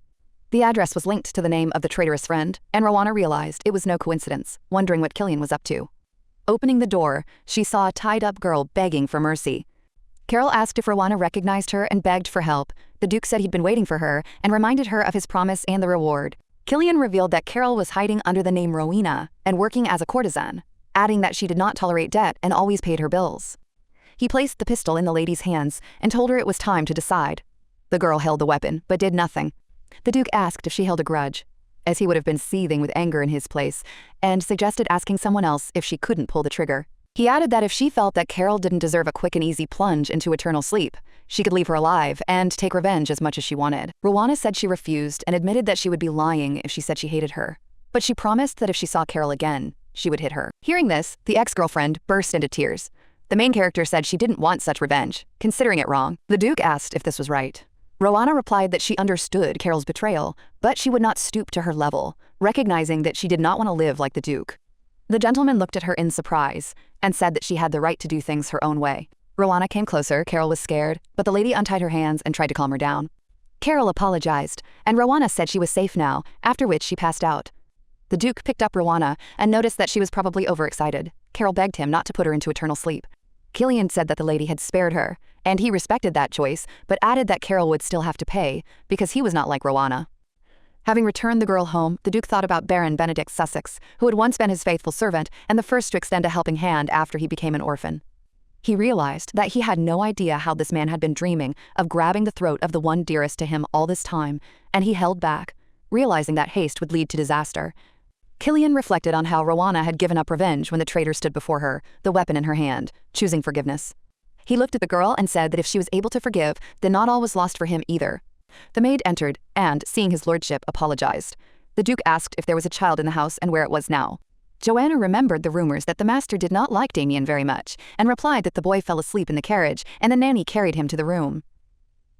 The Duke said that while Rowana slept, he would look at the boy and went towards him. Touching the child's hair, the man realized that this was his son, whose existence he had never even suspected. Damien felt a warm hand and wondered who it was, his nanny or his mother, feeling a strange feeling as if something important was always missing. The next morning, the maid told the boy that he had woken up early and seemed in a good mood. Damien replied that he had had a good dream, but did not remember it, and asked when he would see his mother. The nanny told him about a large park nearby, and the boy wondered if he could leave the house. She admitted that she too was surprised when the Duke gave her permission and asked if it wasn't wonderful. Damien happily noticed ducks in the lake, and the nanny kindly asked him not to leave, promising to bring a snack. When the nanny left, the Duke approached the boy and sat down next to him. Damien said the seat was taken, and the Duke joked about public benches, thinking how handsome and evil he was. Killian asked what he was looking at. Damien replied that he was watching a family of ducks, which he loved very much. He explained that ducks are always together and protect their babies, and this makes him happy. The boy said he too had a family and a mother.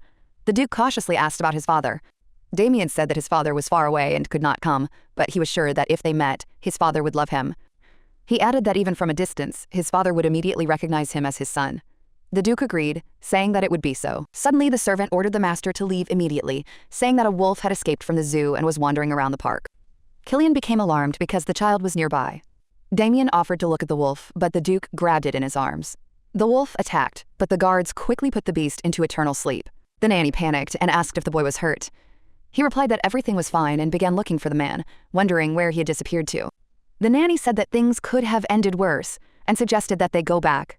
At this time, the main character woke up and realized that she was in her capital chambers, remembering how she lost consciousness. The maid asked how she was feeling. The lady said she was feeling better, asked for some water, and inquired how long she had been unconscious. Melissa replied that she had slept all day. Rowana asked what had happened to the woman, and the maid said that the Duke had taken her away and apparently let Carol go. She added that Carol was given a written promise not to engage in the same activities again. Rowana asked where the Duke was. The maid replied that he would be gone for a while, and that he had given her permission to sleep with Damien. Hearing this, Rowana was surprised, and at that moment the boy came in and hugged her, saying that he missed her. She asked him how he was doing. Damien told her about the park and the wolf that almost bit him, but his uncle saved him. Rowana thanked God, hugged her son, and asked who saved him and if he recognized the man's name. Damien said that he had hurt his hand and asked him to go to the park again to see his uncle. The next day they were in the park for a long time, but the man still didn't show up. His mother suggested he might be in the hospital because of his wound. Melissa said that if the wound was serious, she could help with the search. Rowana thanked her and said that she would also ask Mr. Janak because she wanted to personally thank her son's savior. Melissa broke the news that starting tomorrow, the royal hunting grounds will be open to the public for a week. The boy became intrigued, and the maid explained that it was a large forest with rabbits and deer. Damien told his mother that he wanted to go there. Rowana replied that they would go if he behaved well, ate vegetables, and obeyed the nanny. The boy agreed. A maid reported that a woman had been stopped near a carriage. Rowana recognized Duchess Rachel's voice and asked her to hide the child. The lady got out of the carriage and greeted Rachel. Rachel said she recognized her immediately and asked where she was returning from. The Duchess remarked on the fine weather and asked why the carriage was curtained. Rowana replied that she hadn't wanted any attention and was simply strolling in the park. Suddenly, the child sneezed. Rachel asked who was nearby. Rowana said it was a maid, but the Duchess was certain it was the child. Rachel noticed the boy's foot, called him a little gentleman, and asked why he was hiding. Rowana said he was the Duke's distant nephew from abroad. The Duchess was surprised, saying that she had never heard of her nephew and asked for a couple of minutes of her time. Rowana asked if it was absolutely necessary to do it now. The woman replied that it was important and she wouldn't regret it. Rowana told Melissa to look after the baby and stepped away for a moment. Rachel stated that Rowana's position was very precarious, although her reaction showed that she didn't realize it. She revealed that the queen had secretly received the Marquis of Talden's daughter through the rear entrance of the castle. Rowana asked what this meant. Rachel explained that Miss Villano was unusually innocent, which meant the queen was choosing her as a wife for the Duke, and asked if she had noticed any changes in him. Rowana remembered the maid's words about the Duke's urgent business and his absence. The Duchess said the news might be painful, but aristocrats rarely choose spouses for love. She advised Rowena to accept her role as a favorite, since with the Duke's support, she could gain enormous power. Rachel added that the future Duchess would be nothing more than a doll, and reminded her that she had kicked out Viscountess Estelle, offering Rowena the chance to take her place. She promised to do everything possible to help maintain the Duke's favor. Rowana thanked her and asked a question. Rowana asked if it was true that the Marquis's daughter was blonde with green eyes. Rachel replied that she wasn't sure, but she'd heard she had brown hair. Rowana didn't understand why this offended her, because for him, marriage might mean nothing if the favorite was already replacing the beloved. She wondered if the Duke would marry again, knowing that if he did, they would get rid of her again. Rowana decided to keep Damien's secret for as long as she could. She told her uncle that she had always been just a toy and a replacement, and now she would simply be replaced with a new one. Jeremy couldn't believe that Damien was the son of such a cruel man, and tried to calm her down, believing that the Duke was not going to let her go. He noted that from the moment of his arrival he had been watching the Duke, and had seen in his gaze only a dark, frightening obsession. Rowana asked if he really thought that. Jeremy replied that his intuition was rarely wrong, and there was nothing to be happy about. He fell silent, deciding not to say everything, realizing that it might rekindle her feelings. Their apparent freedom did not last long, and Killian, who had disappeared for a while, suddenly appeared in the night. Rowana greeted him, saying he'd disappeared without warning and she'd been worried. He asked, surprised, if she'd really been worried. She replied that she always worried when he was not around, feeling that something had changed in him, as if after 5 years of separation. She noticed his hand and asked what happened. He said he'd cut himself on glass, and there was nothing to worry about. Rowana noticed he was wearing a bandage. The Duke chuckled, saying he didn't think she cared so much what he was doing. She said he looked upset and said she would sleep in another room tonight. Killian said he wanted to ask her something and asked what her life had been like for the past 5 years. Rowana was surprised, because he never asked this question and always avoided the topic of the past. She asked him why he suddenly became interested. He replied that he just wanted to know. The lady said she lived an ordinary life, perhaps pitiful in his eyes, but calm and happy. She thought that she didn't want to cry in front of him, and added that if this answer was enough, then she asked for forgiveness. The Duke asked how the birth went.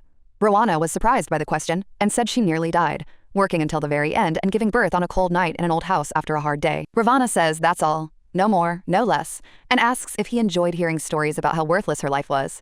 If that's all he wanted to know, she's going to leave. Killian replies that he was thinking about getting a dog, and this time he was serious, because it is a responsibility that is taken on forever.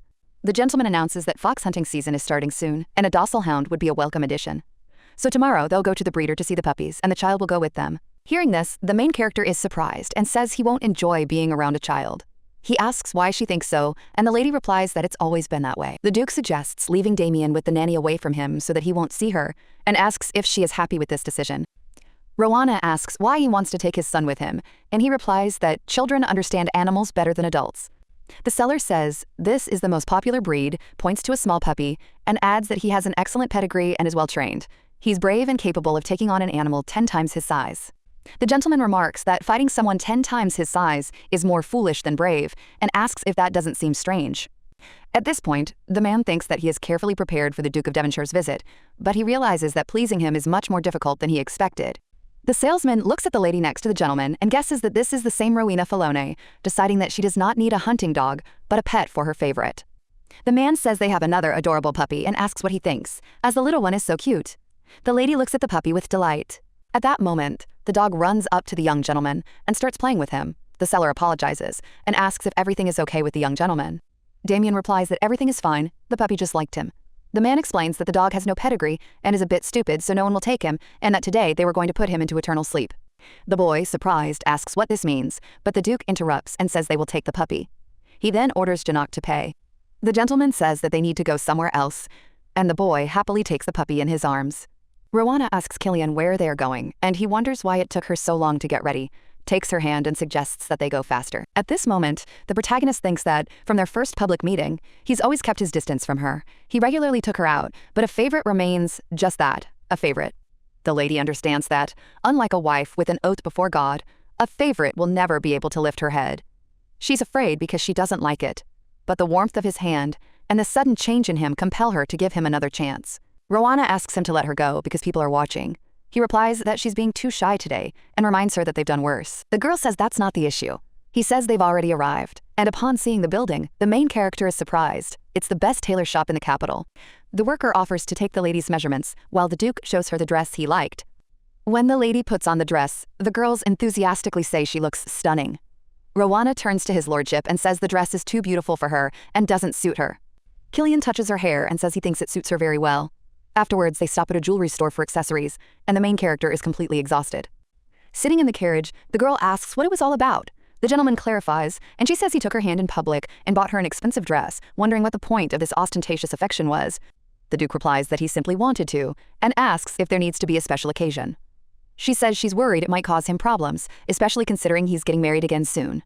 The gentleman looks at her in surprise, and she says that she heard that the queen had already chosen a bride for him, and if she finds out about their walk. The Duke interrupts and asks who told her this, tells her not to drag it out, and admits that he himself is curious to know who they are going to marry him to. At this point, the protagonist thinks she made a mistake in telling him about it. She realizes he solves problems differently than others and is impossible to understand. Ravana says she doesn't know anything else and only heard it out of the corner of her ear.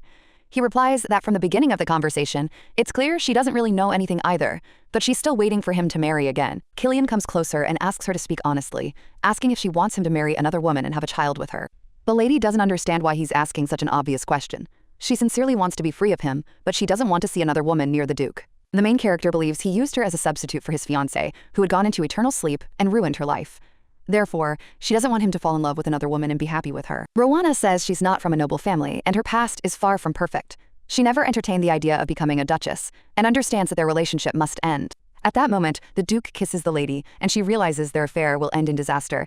If it is God's will, she hopes for forgiveness, because she wants to break Killian's heart. The protagonist thinks she wants him to suffer more than she has.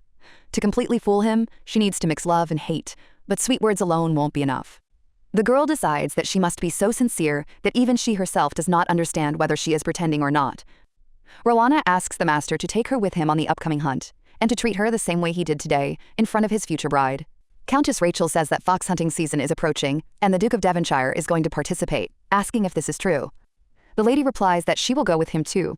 Hearing this, the mistress remarks that she is smarter than she seemed, and says that the whole world already knows how she recently walked with the Duke, holding hands.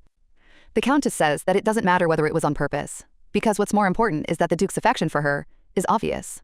Rachel admits that she didn't expect this from him and was surprised, so she believes that men really do change when they become interested in a woman. The Countess says she's doing very well and suggests you keep it up, Miss Valone. The girl asks permission to ask a question and asks why the Countess is helping her, since she is not an aristocrat, and whether it would not be easier to support the lady from the House of Talden. The mistress says the questions are bold, and the lady apologizes for her impertinence. The Countess replies that everything is fine and admits that 5 years ago she didn't think much of her. The woman recalls seeing a beautiful but unhappy girl in an expensive dress and jewelry, and not understanding why she suddenly wanted to run away. The Countess says that upon her return, she saw a completely different woman in front of her, and she was amazed at how she put Viscountess Estelle in her place without hesitation. Rachel says she wants to know what changed her so much. At that moment, the protagonist thinks it was Damien who changed her. The lady asks if she will tell the reason, but the girl replies that, unfortunately, it is a secret. The lady says she knew it and suggests they go have tea somewhere nice and sunny. Rowana replies, that sounds wonderful. Suddenly, the main character encounters Viscountess Estelle, who talks about her bad manners and offers to apologize to the girl she bumped into. Rowana replies that she was just about to do so, but the Viscountess demands a proper apology, since the one she encountered is Lady Talden, daughter of the Marquis of Talden. Lady Talden turns to Estelle and says that it is about her, offering to give Miss Filoni a minute. Marquise Veronica Talden says she is confused, because she thought that such women slept during the day and worked at night. Hearing this, the main character is surprised, and the Countess notes that this is incompatible, introduces herself to Rachel and says that they probably met with her older sister. The Marchioness, surprised, asks if she is the sister of Countess Roderick, the royal lady-in-waiting. The woman confirms, saying she had heard of her arrival in the capital and was about to send an invitation. Hearing this, Veronica realizes that Countess Rachel occupies an important place in high society and decides that it is better to make a good impression. The Marchioness says she would be delighted to receive an invitation from such a worthy woman. The Countess thanks her and apologizes for her friend's ignorance. Veronica replies that everything is fine, it was an accident, and asks Viscountess Estelle to pick up Miss Falone's umbrella. Estelle is surprised, but the Marquise asks if she means to say that she should bend over herself. Estelle picks up her umbrella, hands it to Miss Falona, and says goodbye. The Marquise wishes them a pleasant day. The Countess advises the girl not to be nervous, explaining that Veronica has changed after learning who she is, which means she needs the approval of the capital's nobility. Rachel says she understands this, as she lived in her hometown after her debut for health reasons. But that doesn't excuse her shamelessly insulting them. The Countess adds that she forced Viscountess Estelle to do something humiliating and did not even try to protect her people. Rowena asks if that means she won't cause any problems. Rachel replies that it does and is glad they understand each other. At this moment, Janok approaches them, turns to the main character and says that he needs to tell her something, after which he will take her to the estate. The assistant explains that a young gentleman named Damien had a misfortune. He was out for a walk with his nanny and the dog this morning, but the leash broke and the dog ran away.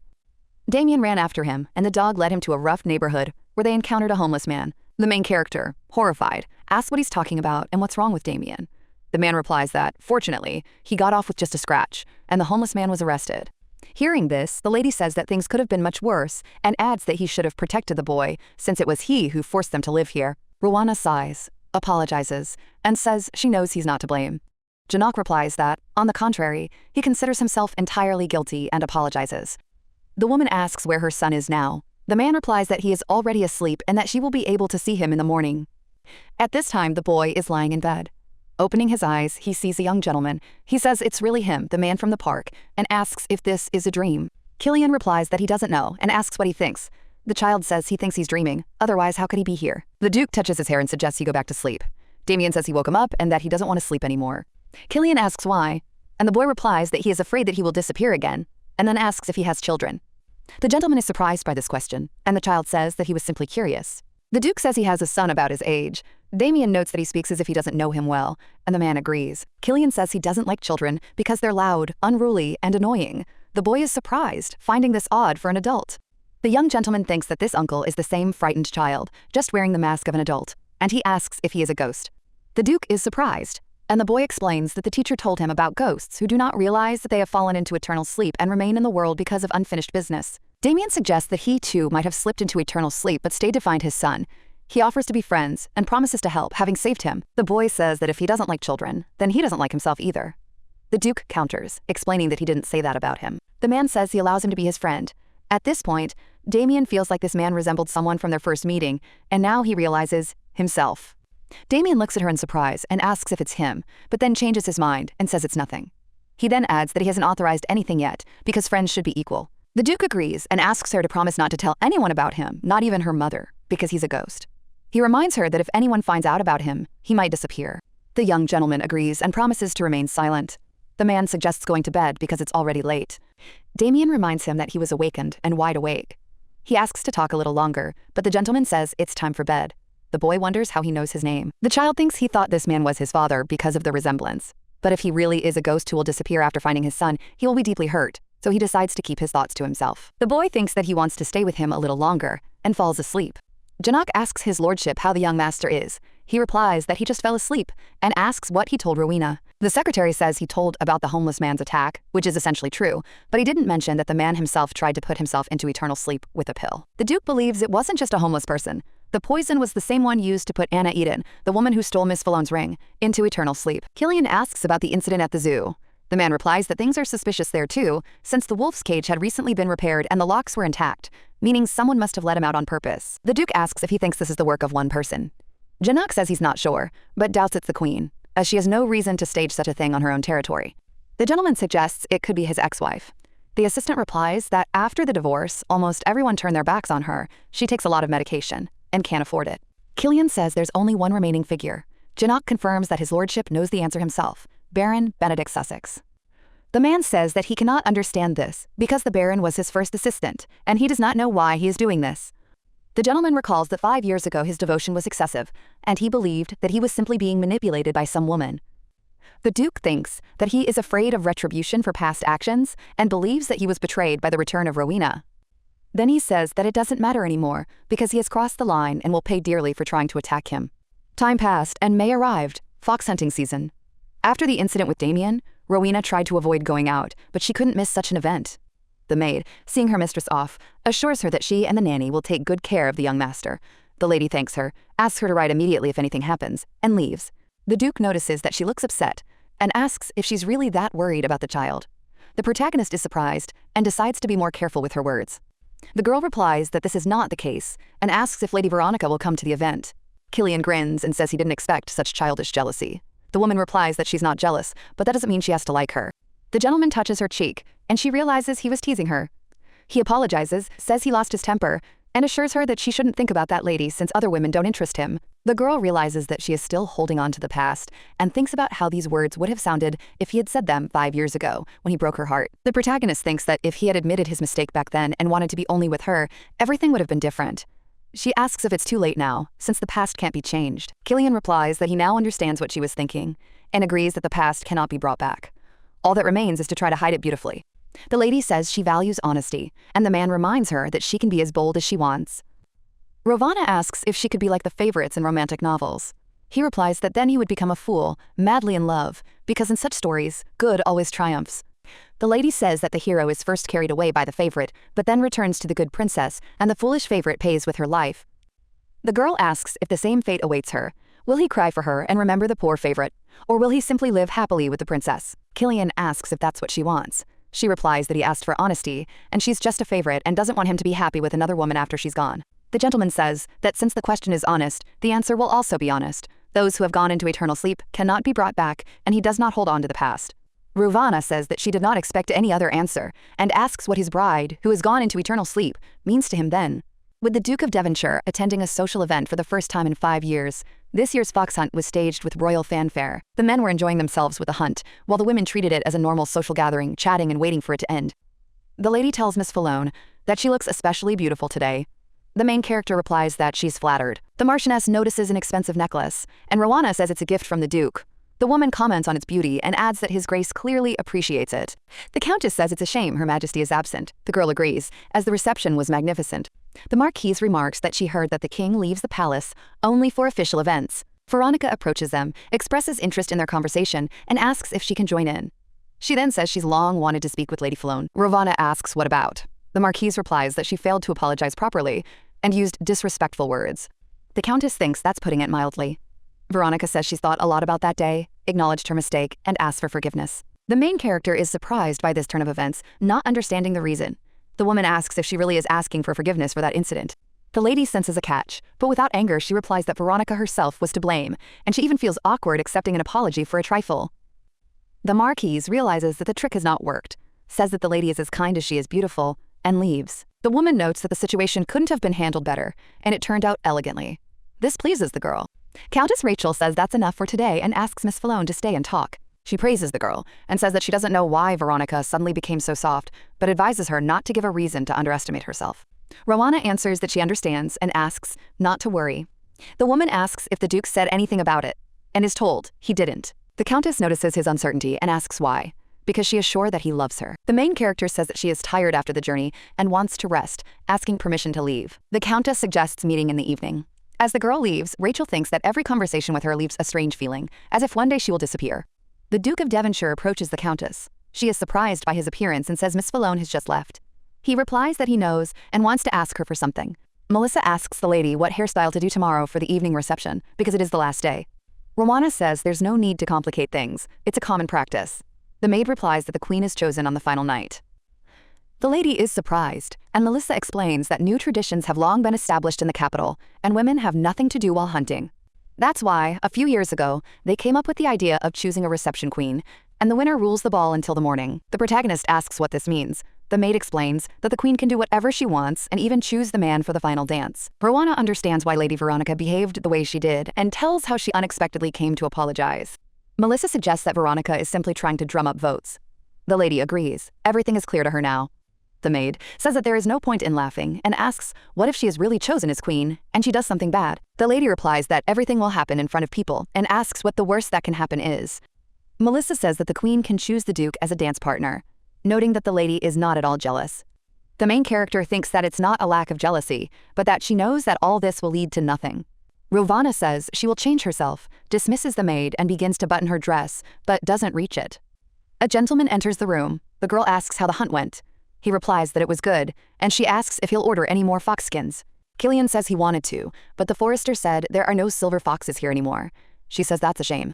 The Duke asks if this is true, and adds that he thought she did not like such cruelty.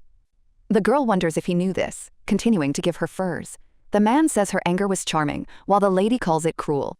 The gentleman asks how things are with Lady Veronica. She replies that she's too old to have a girl pulling her hair. Killian asks if she'll let it slide. She replies that she'll fight back. The Duke smiles and says he respects her for this, since before she would have simply endured it. The lady waves him off, saying she's tired and wants to lie down. The man grabs her hand and asks why she stopped saying that she loves him, and why her eyes changed. Killian suggests forgetting the conversation, and says that they are returning to the capital early the day after tomorrow.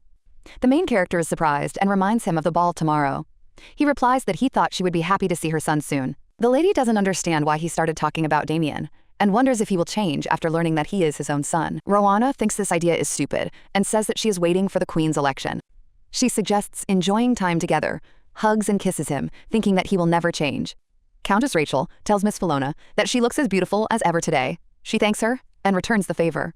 The woman smiles, considering it flattery, and notices the absence of the Duke of Devonshire. The main character says they came together, but he went off to talk.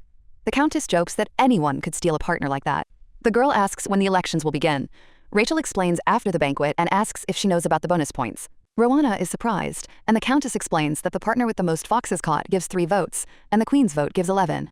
Rachel says the Duke of Devonshire caught the most foxes and the Queen didn't show up, so Rowana's chances are good. The main character admits that she is not particularly interested in this, and even winning will not change anything. The Countess disagrees and says that the night is special, advising to fight for every vote. The woman notices the Duke next to Veronica and says that she clearly has her eye on him. The Marchioness says she hasn't seen the Duke for a long time. He replies that they saw each other yesterday, and she clarifies that she meant something else. Veronica recalls the meeting at the royal palace 10 years ago and asks if he remembers. Killian apologizes and says he doesn't remember casual acquaintances. She replies that the main thing is that he remembers this night. The Duke looks at Rowena and notices that she is looking straight at him. The waiter ignores the main character and spills her wine. The Duke rushes over, apologizing to Veronica, saying he needs to speak with his partner. Killian puts his hand on her shoulder and asks if everything is okay. She replies that it's just her dress that's wet. He suggests going to the tent to talk and change clothes. The man asks where the necklace he gave her is. Rowena doesn't understand what he's talking about, so he clarifies that he's talking about the diamond one. The girl replies that it is in the box, thinking that the decoration is beautiful but does not suit her. Killian suggests wearing it today, and she says she wanted to pick out something to go with her dress. The gentleman asks if she will do things her way. Rowena thinks he's trying to control her again. The man thinks that she doesn't know how to hide her emotions and offers a compromise. The Duke says a silver fox fur scarf will match the necklace. She can choose any dress, but she must wear the scarf. The main character thinks he hasn't changed. She used to sit in a cage. Now she flies around it, chained, the necklace pressing on her neck like shackles. The Countess urges Miss Falone to hurry, as the voting has begun. The girl apologizes and says she was changing. Rachel reports that she is leading by 5 votes and there is nothing to worry about, because his lordship will be delighted with her victory. The host announces that it is time for the last vote, although the winner seems to be already clear. At this moment, a servant announces Her Majesty's arrival. The guests are surprised, as they weren't expecting her. Rachel explains that she is the chief maid of honor, representing the Queen, and should be treated as Her Majesty herself. Rowena asks why she came. The lady-in-waiting says the Queen was unable to attend due to her condition and transferred her voice to Lady Veronica. The host announces the result with a margin of 1 vote, and Lady Veronica becomes the queen of the festival. The Marquise is delighted, thanks him, and says she's flattered. The host asks about the first decree, and she declares that she wants to choose a man for the night. They remind her that she can't choose a married or engaged man. Veronica says everyone knows her choice, Duke Killian Devonshire, and asks for his consent. The host repeats the rule. The Duke replies that he must decline, as he is engaged to Miss Falone. The guests are stunned. Veronica cries out, asking since when Miss Falone is his fiancée, since there was no ceremony, and that's against the rules. Countess Rachel says that the ceremony took place, and the Duke told her everything in advance, asking permission to explain. Rachel explains that when a gentleman becomes engaged, he gives the lady his mother's jewelry, and she accepts it and wears it. She points out that the necklace Miss Philo is wearing belonged to the Duchess of Devonshire, and although it was not official, they were already engaged. Killian turns to Rowena, asking what's wrong with her and if this is what she's always wanted. The main character is surprised, because she doesn't remember dreaming about a wedding, being a wife, children, and a happy life. She used to dream about these things. The lady dismisses this as a fairy tale, one she forgot when she realized his love was just an illusion. Then she says she has something to announce and asks if he'll allow it. The man replies that she can do whatever she wants. The main character turns to the gentleman and asks for a moment of their attention. Rowena says that, as everyone has already heard, she is engaged to the Duke of Devonshire, although the official ceremony has not yet taken place. She announces that it will take place in 3 months on the Lope Islands and hopes to see everyone there. The lady, surprised, says that if the engagement is genuine, Miss Falone will become a duchess. She assures them they will definitely come, congratulates them, and notes that it is a great honor to receive such an invitation. The main character thought that, as Killian had planned, everyone present had witnessed her death. Rowena asks the Duke why he did it. He replies that it was because she wanted it. She agrees, but adds that he caught her off guard in public, something she hadn't agreed to, and asks why he didn't warn her beforehand. Killian asks if she would have agreed if he had told her beforehand. She asks why he even wanted to marry her. The man explains that he realized a serious misunderstanding had occurred 5 years ago. He was told that she had been unfaithful with a man named William Zeno. Hearing this, the girl objects and asks how he could even believe such a thing. The man asks in response, what connected them then? The lady explains that she was writing a book at the time and sent him the manuscript. He contacted her, saying she had potential, and that's why she agreed to meet. Killian asks why she didn't tell him about it.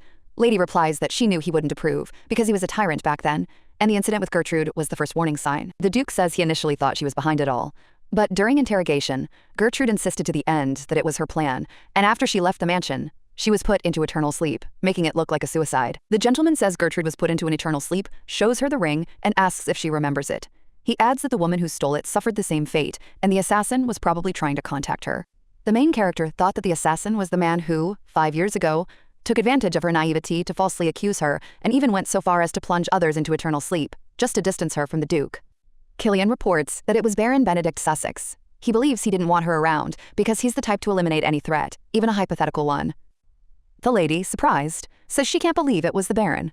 The gentleman says he's escaped and will get rid of him as soon as he finds him, and asks her forgiveness.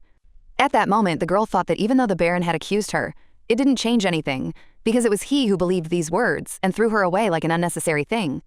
Ravana says she has imagined countless times how he would apologize to her, learn the truth, and sincerely admit that he was the one to blame. The lady understands that these were just pathetic dreams that she clung to until the end, but he never said that he regretted what happened. The girl says she's very tired and suggests he do as he sees fit, with the Baron, the engagement, and everything else. He replies that he was surprised when she suggested holding the ceremony on the Lopes Islands. Ravana reminds him that she's already spoken about the bad memories associated with this place and wants to rewrite them. He says that if she needs good memories, he'll definitely give them to her. The girl remembered her uncle's words about a way to escape. He would do everything possible, but she must ask the Duke to take her there on the right date, because that was where she would die. Hearing this, the main character is surprised and asks how she could die. Her uncle reminds her that every summer, the southern islands are ravaged by violent storms. Jeremy recalls that several years ago, while researching literature about the southern islands for a novel, he came across a record of the Lopes Islands. It spoke of a boy who was swept away by the current, but was later found safe on the other side of the island. The author conducted research and found that due to the shape of the island, ocean currents weaken in one place and carry a person straight to the opposite side. The documents were very old, and he suspects that even the locals don't know about this cave. His uncle says there will be another storm this year, and they'll take advantage of the weather, find a witness, and sail away from the shore while conditions permit. The man explains that when a storm starts, they will jump into the ocean together, and everyone will think that the boat simply capsized. Hearing this, the girl objects, saying it's too dangerous, and asks what will happen to her son. He replies that he'll hold him, and, if the recordings are true, everything will go smoothly. Rowana says he's taking a risk too. Her uncle insists the real danger is Killian Devonshire, adding that it's her only chance to escape, now or never. The lady thought that if she missed this opportunity, she would forever remain Killian's puppet. She didn't care what would happen to her next, and she agreed. The next day, a child comes running to Ravana, and she asks if he had fun with his uncle, and if he remembered to study. The teacher says that everything is natural, the apple doesn't fall far from the tree, and he writes as well as his mother. Jeremy reports that he read her novel, which Melissa showed him. He says it's better than he expected, and there's enough text to submit it for publication. Hearing this, the girl is surprised and replies that this manuscript is already 5 years old, and it became good only because she constantly rewrote it. The teacher asks if she's ever considered publishing a novel. She replies that she never seriously considered it, just wrote, knowing that this book was where it all started, and she has no regrets. The main character realizes that 5 years ago, her favorite pastime was writing. The uncle turns to the boy, tells him he's seen his mother and done his homework, and suggests they go play outside. Damien rejoices, but the teacher asks him to change and wait outside. Jeremy asks Rowana about the headlines in the newspapers and wonders where the news of her engagement to the Duke came from. The lady explains that she tried to avoid it, but he couldn't care less about her opinion. Uncle mutters that he thought he was just a dog, but it turns out he's also rabid, and asks when the ceremony is. The protagonist replies that next summer, on the Lopes Islands. She adds that she needed to get there anyway, and if there are many witnesses to her descent into eternal sleep, no one will be able to doubt it. Rowana says no one will doubt it, because a compelling tragedy needs a worthy audience, and her wedding dress will become her funeral attire. The nanny asks the young gentleman why he's so happy, since they play ball all the time. The boy replies that he's never played with the teacher before. The headmaid tells the nanny that the woman who was supposed to replace her has fallen ill, so her sister has come and assures her that the boy will be fine. At that moment, Damien throws the ball, which the puppy runs after. Running after him, the boy notices Killian and, surprised, calls him Mr. Ghost. The child asks if ghosts can go out into the sun and if they can fly. The gentleman laughs and says he's confused ghosts with vampires. The Duke asks if he played as a child, knowing how much fun it is to kick a ball around with friends. The child replies that he usually plays alone, but that doesn't matter, and offers to teach the gentleman how to play. Damien says a good dad should know how to play ball. The man thanks him but declines. The child asks if he's ashamed and adds that his mother always told him that no one is perfect and everyone has flaws and people they hold dear. Killian asks what else his mother said. The boy replies that if he plays with it, maybe he'll remember, because Mr. Dyphon said fresh air clears the head. The butler informs Miss Falone that they are almost finished compiling the guest list for the engagement ceremony. She thanks him for his assistance. The man replies that it is his job and says that she should not be so respectful since she is practically the mistress of the house. The lady counters, saying that not yet, and believes servants should be respected. The butler replies that he never ceases to be amazed by her, calling her modest, tactful, and sensitive, and admits his regret for not having been able to help her 5 years ago. He adds that, to be honest, his lordship is not the best man. She has already become very close to him, but the butler has served him since birth and knows him better than anyone. The servant says that when a master breaks ties with people, his cruelty crosses the line, earning him respect, admiration, and fear. But he lacks the most important thing, love. The butler believes that there should be love between parents and children, between a man and a woman, and that his lordship had been lacking precisely this feeling all his life.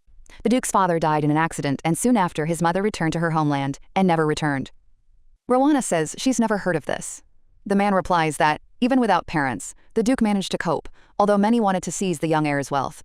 He adds that the gentleman was always surrounded by sycophants and people who wanted to get rid of him, and he is sure that this influenced his character. But even now, looking at him, he remembers the little, lonely boy. Everyone is afraid of him, but the butler's heart sinks, and now he sees hope, because the Duke's gaze softens when he looks at her and asks if she noticed. The butler says that every time he sees them together, he begins to believe that everything will soon change, and he doesn't know how to thank her for it. Hearing this, the main character thought that his feelings were not love, but only obsession and a desire to possess. The servant says he's been holding this in for a long time, asks if his mistress is tired, and advises her to rest. Rowana, in turn, asks him to take care of himself. Remembering his words, the protagonist thinks she just needs to get to her room. At that moment, the maid informs her that Mr. Janok has asked to meet her in the garden. The assistant informs the lady that his lordship wishes to begin work on her portrait today, as this is the custom of the Devonshire house. Janok asks Ravana if she's okay. She replies that she's feeling a little nauseous, and he suggests they put off work until tomorrow. The girl thought that she would no longer run away, and would meet everything face to face, and neither the portrait nor anything else would break her. The process turned out to be much longer than she expected. Every day for a month, the artist spent 2 hours on just one sketch. Then, with delicate brushstrokes, he created a warm, vibrant background and details of her elegant dress, leaving only her face to paint. The butler informs the gentleman that the artist is waiting for that perfect smile and refuses to finish the portrait until he sees it, noting that his dedication to his work is worthy of praise. The servant adds that the engagement will take place in 3 months, and the portrait should be ready by that time, but he is not sure that the artist will be ready on time.